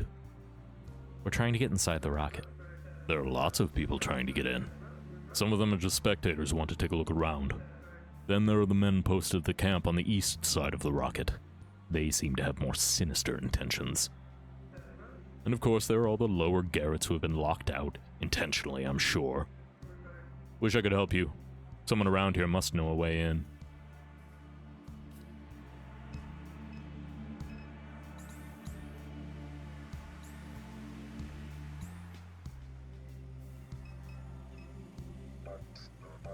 How's it going tonight, folks? What's happening in this corner? We're waiting on Ditchman to show his cowardly ass. And what happens then? Well, the man gestures to the sniper positioned on the roof of the camp. What's it look like? Y'all ain't exactly hidden, bruh. Ditchman thinks he's immortal. We're here to rid him of that notion. Damn, you hear that, kid? They want to kill the Ditchman. So they do. So they do. Okay, so I'm gonna need voice memos, which means I'm gonna just clear all of it. I don't know what voice memos I'm going to need yet, but I know I'm not gonna need these. Who would fly into space with these Garrett dudes? Where's Ditchman? Where is he? The minute he shows his face, we're gonna smoke his ass. Damn, you hear that, kid? They want to kill the Ditchman. I like this area. These dudes ain't messing around. My kind of people.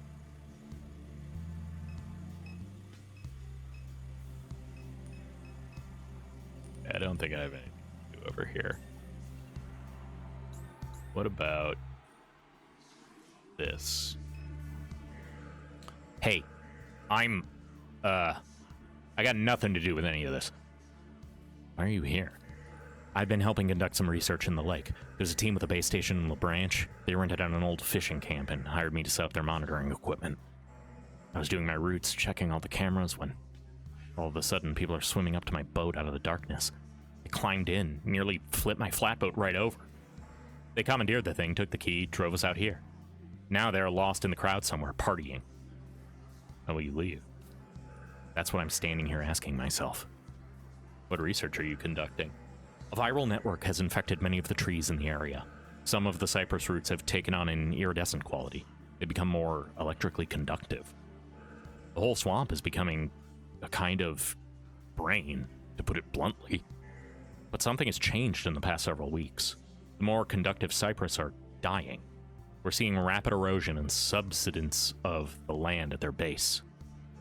The viral network, whatever it's doing, is receding. Is that good or bad? I don't know. What do you think? If this swamp becomes sentient, good or bad? Probably bad. That's my hunch as well. Bad for us, at least. The entrance is blocked by the crowd.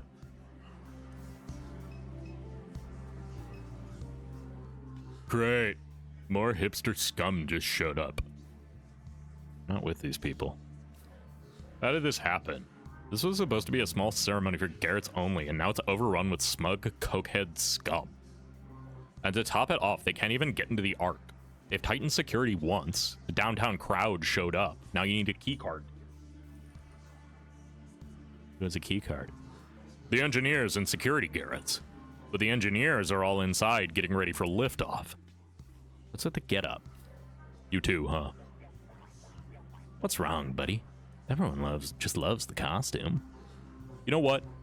That's all people like you ever do is wear a costume. Every day of your life, you put on a costume and hope someone notices.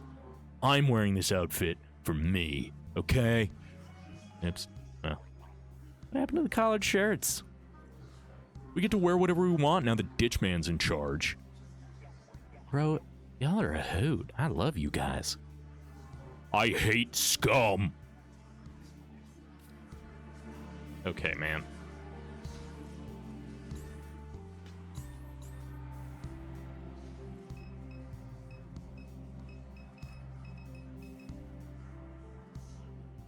A browser sits open on the laptop. You click through the tabs.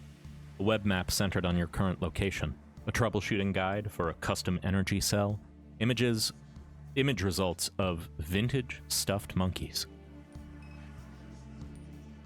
An armed man watches over the area from a lawn chair perched on the roof of the shipping container.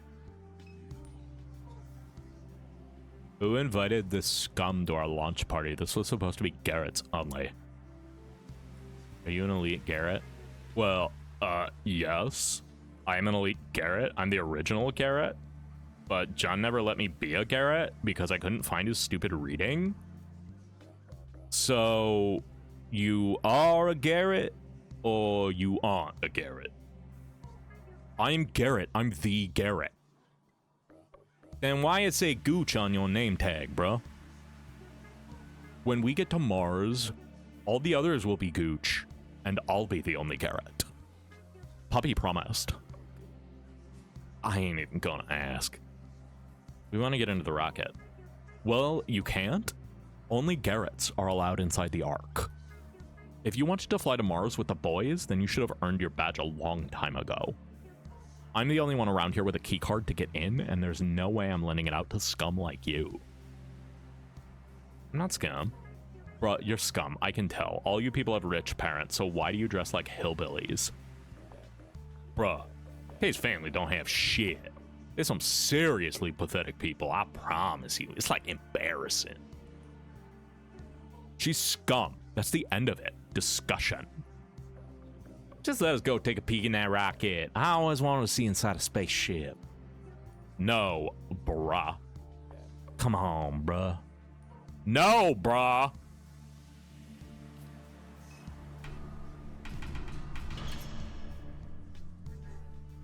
What? I'm doing something in here. What are you doing? What's it look like I'm doing? I'm running ground control. We've got an arc to launch. Please, just let me focus. Please? There's an open barge shield. I'm dying here. Bruh. Hi, are you here for the liftoff? How can I help you? What kind of Garrett are you? I'm one of the original ne'er-do-wells that have constructed a starship in the swamp. I am virtuous and immortal, much like our anointed leader, Ditchman. Dishman? What about John? John! I recoil upon hearing his name. John is a blasphemer, fool, who wears sneakers while demanding that the Garretts walk the earth discalced. If I had his head, I would wave it about in honor of the Anointed One. Well, shit, I think we got his head in Kay's bag if you serious. Give it to me, and I'll show you just how serious I am. We're looking for Blake. Blake. I do not know a Blake. Dead lady's kid? That means something to you? Why, yes. The true receiver of the message, the progeny of Christ, the lady of the eternal evening. You sound like Paw Paw with all that shit. Yes, like Paw Paw the Anointed. I thought Ditchman was the anointed. Yes, Paw Paw the Ditch Wanderer. You telling me Paw Paw's up there in that rocket with Blake? Yes. Old man's back. Unreal.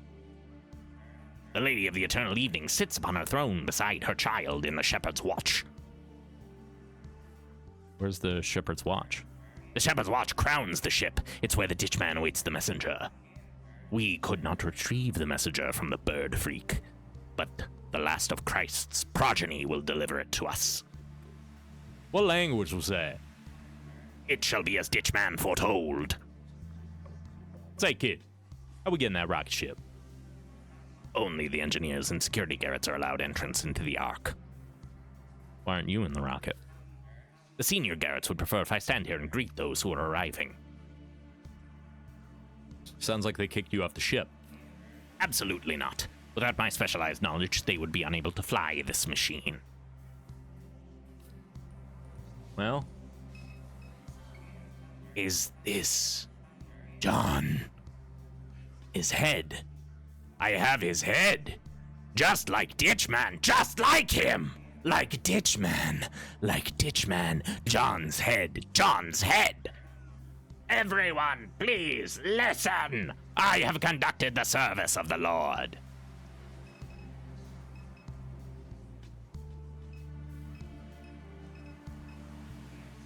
I am the one they call Ditchman. I have taken the head of Kenner John. I made him suffer. He did not walk discalced as the Desert Father should. He wore sneakers. yeah, everyone in this cult is very well adjusted. This is my kind of place where you sign up to be a Garrett. Ditchman is Paw Paw? You heard it too, huh? You heard it too, huh? It all makes sense. That old dude was a weird obsession with your mom.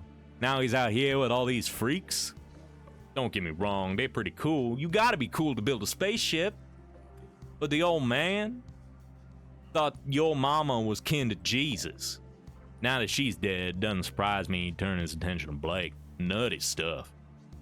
How are we supposed to get into the rocket? I have no clue. Let's go talk to some people, see what we can piece together. What else do I have in my bag?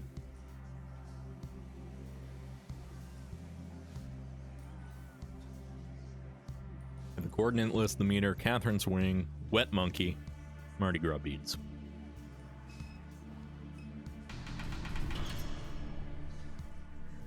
Stop knocking! Do you know how loud that is? I've got a bad enough hangover as it is. Were you the guy looking at monkey? Mr. Monkey Man?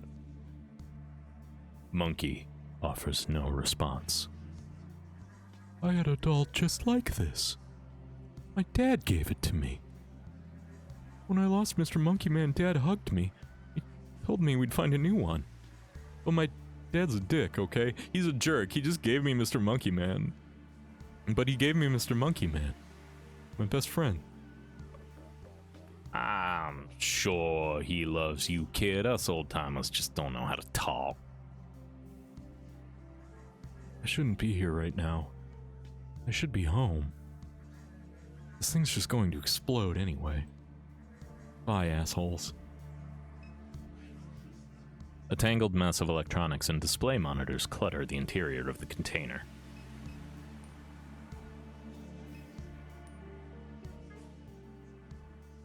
Garrett needs to put that head down and stop saying he's Ditchman, bruh. If those guys come across the yard, hear him say that, they'll kill him. Who are those guys across the yard? They're some old friends of John's. They showed up when they found out Pawpaw was trying to take over the Ark. The guys across the pond are looking to kill Pup. If they hear Carrot shouting that he's the Ditchman, they'll kill him.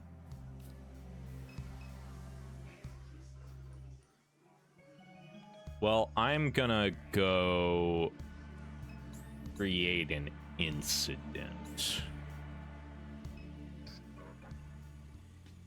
Hey, man. Listen to this. It's him. Where's he at? Up there on the shipping container. Knuckle! What's up, Chuck? Got a position. Where's he at, Chuck? Up on the shipping container. Give him a little warning shot, why don't you? Say no more, Chuck.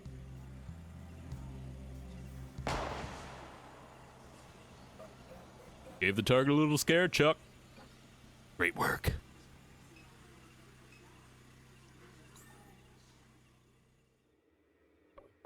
Where'd everybody go?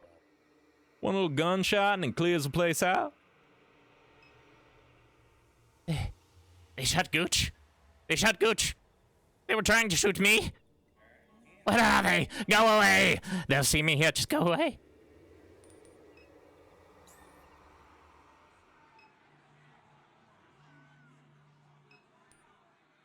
Gooch writhes in pain from a gunshot wound. You approach the injured guard as LeBlanc begins searching through his pockets. The hell is this? Get off me! Hey, he's shot, man. You trying to pickpocket a guy who just got shot? Yeah, bruh. I guess I am. Someone needs to do something. Someone? LeBlanc turns away from the man in the hat and places one hand on the injured guard's shoulder while continuing to dig through his pockets with the other. Just rest, kid. Help's on the way. You called an ambulance? No. Someone probably did. LeBlanc finds a card in the guard's back pocket and slips it into his own. Good luck. LeBlanc's such an asshole.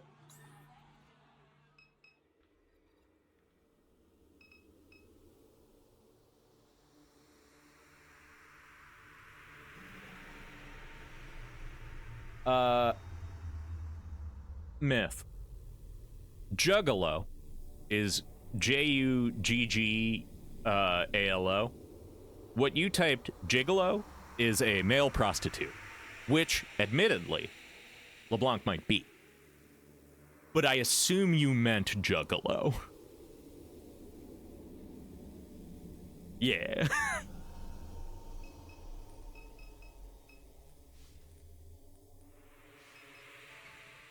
The panel flashes green. I get it. I get it.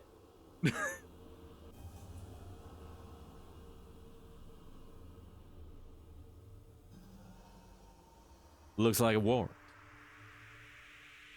Oh, really? Yeah, no, they're fully different.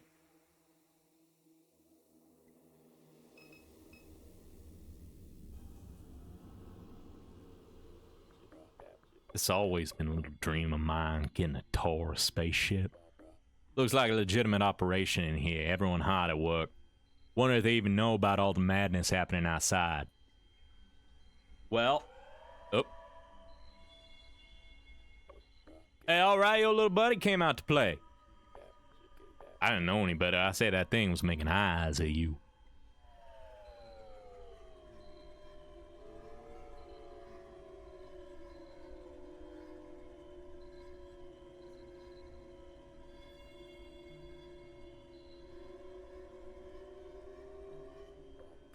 God damn. Wish someone would kiss me like that one day. What you was doing when that thing was in your pocket? Hey, Kay? Okay? You alright? You're not looking so hot. You got shaky knees? That kiss swept you off your feet? Maybe you just need to take some fresh air. Shall we take a walk? Or maybe what you need is darkness.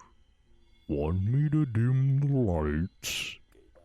We can find somewhere dark to walk, like the canyons of the moon. Think they got sidewalks on the moon? I bet they glow at night just like the ghost bayous do. The ghost bayous glow to show you where to go. Maybe everywhere that you need to go just glows. You alright, kid? You alright, kid? Alright.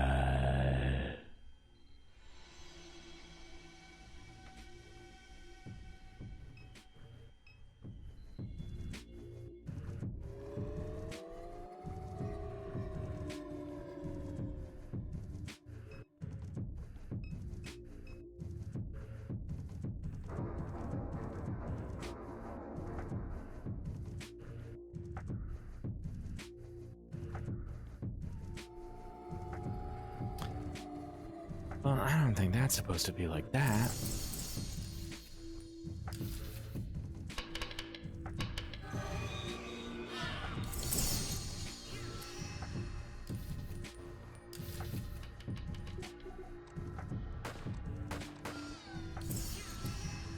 I didn't know I was gonna have to fight everyone.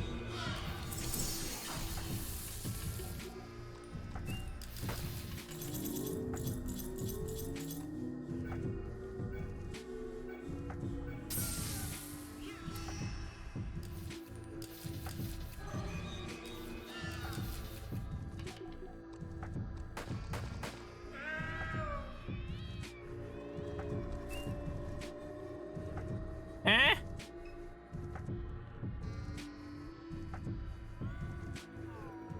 I was gonna end the stream, but now we have to climb the Catholic spaceship.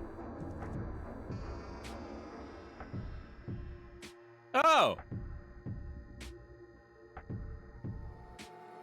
No, I don't think that's what this is supposed to be.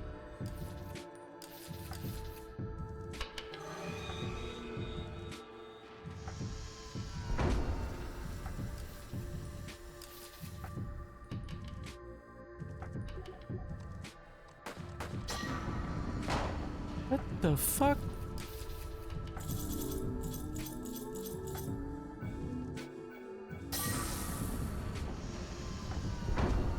Ow! Stop attacking orb.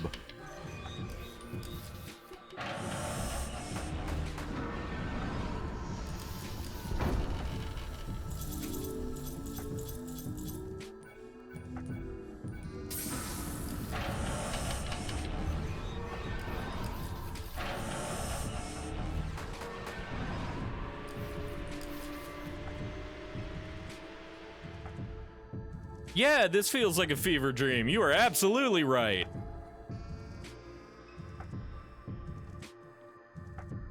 What the hell?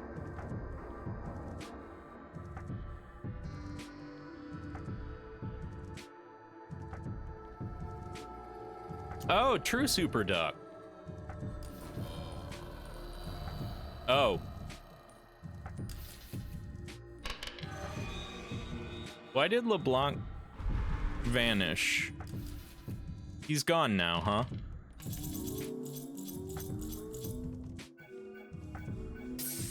Egg? Yeah, the eggs are up. Spinning.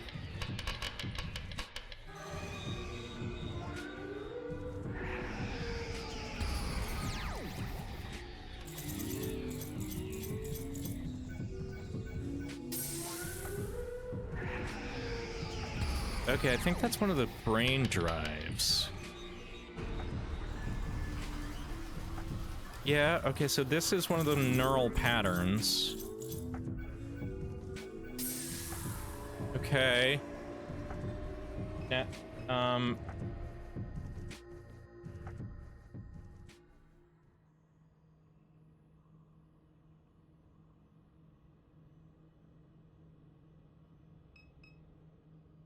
Statue towers above you, arms extended, appendages projecting out like the naked shafts of feathers.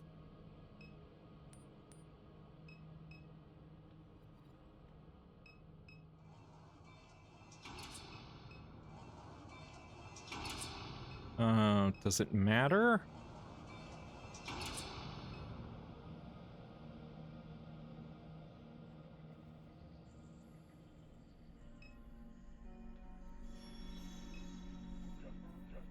Hey, did you come watch the flames with your pawpaw? I hope you don't mind me being here inside of this blessed memory. The refinery at night is just so splendid, isn't it? And it shines still more beautifully in your mind. Thank you for allowing me a moment to visit. If only for a moment. I hoped we might have a word together before our journey began. I've lived so many lives.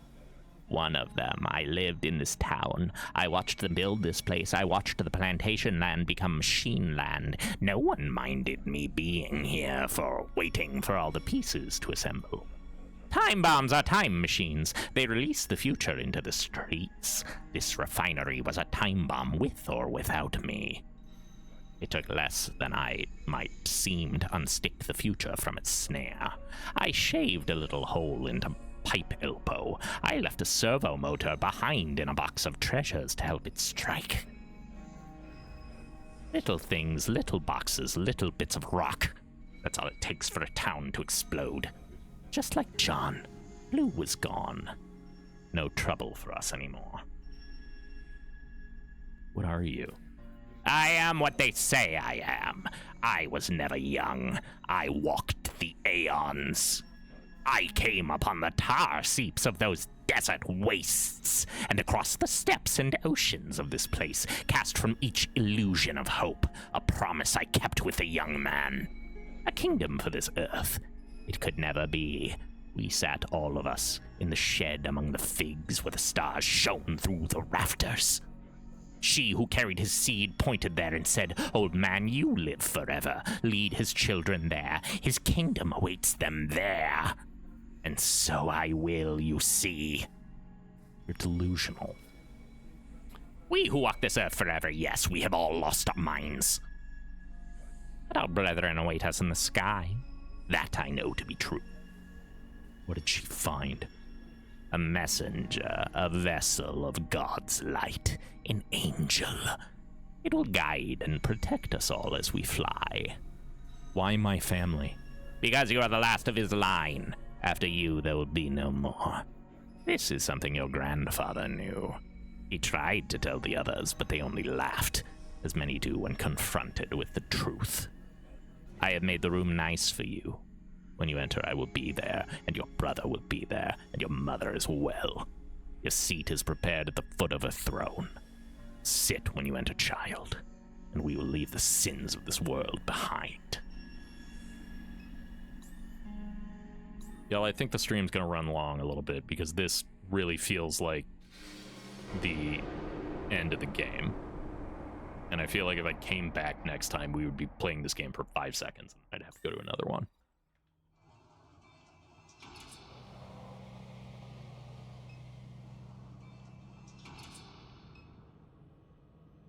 but I'm aware that we're like 10 minutes over time. I may need to run an ad. You wander into the unlit hallway. The door closes shut behind you. The darkness that surrounds you is total. Continue down the hallway. You take small steps, your hand running along the wall for guidance. No trace of light anywhere in this corridor. Your steps become lighter, your feet press soundlessly upon the ground. A few steps more and the ground begins to soften like fabric. The wall becomes pliable as you drag your fingers across it. You scramble to return to the door and find yourself floating. You're floating. Okay. There's no gravity here where you are. In this vacuum, there are no walls, there is no ground. Beneath you, if you look closely, you can see the curves of the Mississippi River. You can see the ponds and canals and lakes of the Gulf of Mexico. The refineries alight in your eyes and in your lungs. The suburbs are alive tonight. The suburbs are alive. The city can't be described tonight. The city can't be described. The coastline opens tonight, and the bayous hide. Your house is silent tonight. The flood will arrive tonight. You slip from the endless evening and return to a delirious dream. Let's walk through this house one last time as the floodwaters rise. The humidity presses in. The refinery bleeds through the window. You place your feet onto the carpet, drenched. The pumping station has failed again. Your mom will pull this carpet up again. The ditches will fill again, and there will be no hiding from the floods in death or anywhere else. The wrens weave in and out of the night. They glow unnaturally. They speak in signals about each move you make. They watch closely after you look away. Peruse books. Will you make it out alive? You will live, and your brother might live as well if you choose to save him. You'll drive the boat to the lakeshore in Kenner. You'll walk to the I-10 on-ramp on Williams Boulevard. He will follow you, speaking in frightened and frustrated sighs. You'll say nothing to him as his cries become frantic, his face a mess of tears that leak out the red beads of his eyes. You won't return to this house with him. You'll never set foot in here again. You'll walk for miles back towards Texas until a man trailering horses gives you a ride. You'll take a job washing dishes for a while in El Paso while those little wars rage on in the desert. You'll join a caravan there and return to the pointless skirmishes and shouting and chaos and fires and all the many stars for your refinery eyes. Again and again you'll survive alone. No cell phone, no messages from home, no Blake anymore, no mom, no million, no stuffed monkeys, not even friends from the war. You'll know he's there in Salt Lake because his smile is unmistakable, though he has grown younger with time. He'll watch you leave the diner in no hurry to get up and follow behind. That's how it will be for you. Alone, with only the highways and the immortal man in your wake. Look at Monkey. Nope. Monkey smiles at you. His eyes widen and widen. All that remains of Monkey is his eyes.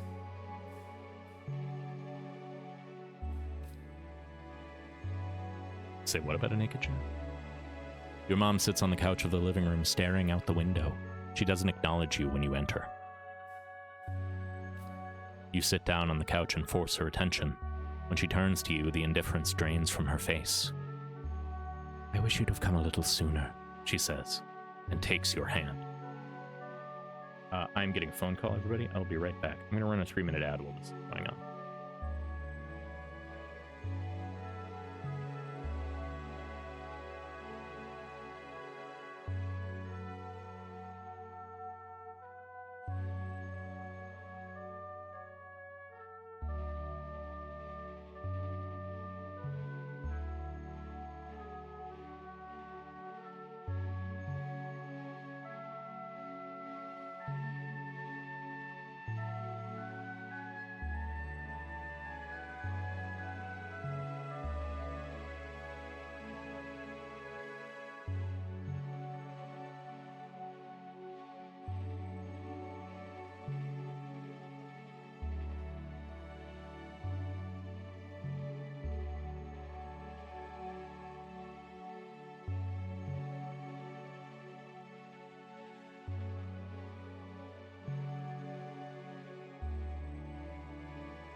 I'm frustrated. I don't think games should take away your ability to save.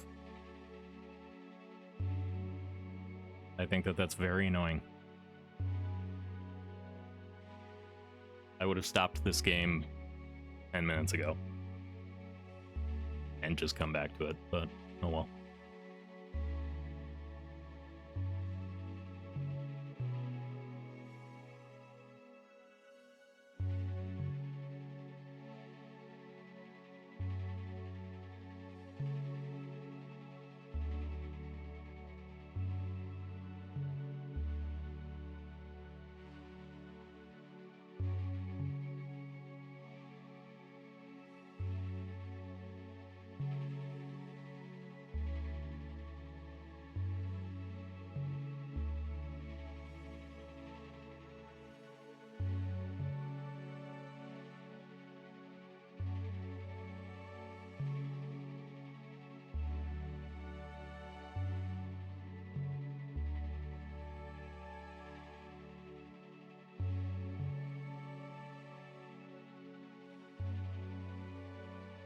Okay, we're back.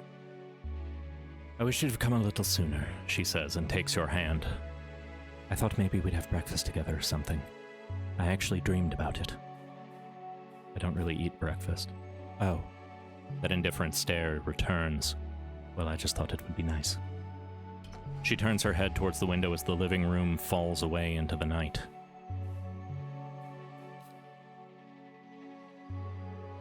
Cockroaches scatter from your footfalls. They feed on the crumbs and medication spilled across the table. They decorate every surface and congeal in the rising water.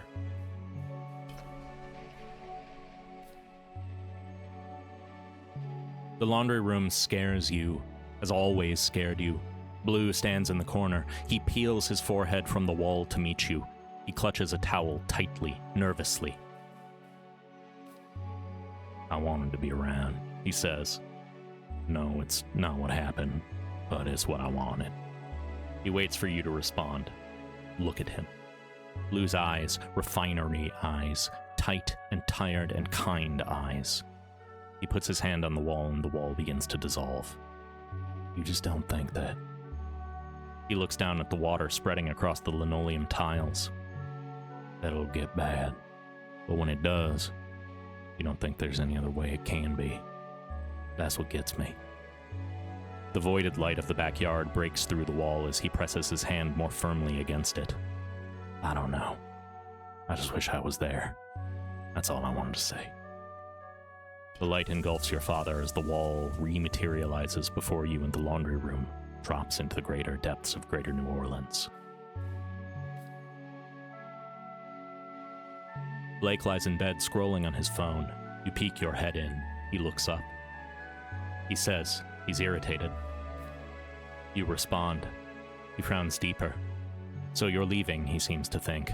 Your face hardens. He shrugs. You shrug. You give him something like a wave, and as you depart from the door, Blake falls into a lake of stars. The water is to your ankles now as you step into the room. There's not much here. A bed, a lamp, a notepad, a little picture of your parents. She's young. Perhaps your age, long brunette hair, olive skin.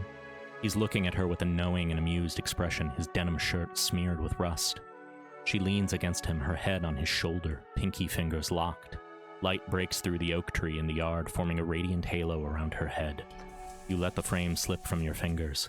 It falls away, and so does the room. As you enter the bathroom, you find yourself all at once inside of the shower with water raining down on you. You cut the water and exit, toweling off in a hurry as you approach the mirror. You wipe the steam from its surface to see yourself for the first time. You have green eyes and coarse hair curled wildly at its ends. You look like your mom did at your age, like in the pictures when she smiled besides blue. There's a small scar above your left eye. You step away from the mirror, but the reflection remains. You finish drying and throw the towel into the floodwater, dress, flip the lights, and leave the room. Your reflection in the mirror decays in the bulb's afterglow. A distorted face, pinpoint eyes, and a hairline mouth wills itself to survive. The ladder rattles in the closet of the hidden room as you descend into the floodwaters. Million's head hangs limp, her chin a few inches from the water's surface. As you trudge towards her, her shattered face lifts slowly until her voice twists from it in a gasp of electricity. Kay, you're awake, she says. A sphere of flickering light strobes behind what remains of her face. I want to apologize for my earlier behavior. You tried to kill me. Her head shivers. She attempts to stand in the floodwaters but loses her balance and immediately crashes back down into the pool. You see, broken. Her gestures become small and erratic, spasms animated by a deep current of anguish. You have seen what's inside of my mind, a grove hidden in the blackness of night where a hunter hides. In some moments, the hunter is at the front of my mind, dragging me into a place where the ground glows red and hatred bleeds from it, and I can hardly arrest my limbs for all of the infinite spiraling vectors of rage. That is what it can be like in an artificial mind. She lifts her hand from the floodwaters and pokes at her processing core suspended in a delicate gossamer. It glows with effort beyond her shattered faceplate. Here is where the hunter lives, she says. Her vocal pitch twists and splits as she pitches the glandular machine. This is where he listened to your mother. These stars, she swats at the flaking bits of the strengthened glass that decorate the rim of her face, are his eyes. She shakes her head violently. Crystals of glass rain into the water as it rises to find her neck. What am I then? Does it mean anything if I apologize? The water rises still more to the crown of her head. She continues to speak in indecipherable static. Soon there is no more robot left to flood. You swim through the black water towards the light of the attic as the room sucks down into the suburban depths. Million's face hangs in the fluid of your eyes as you float in the vacuum of the New Orleans sky.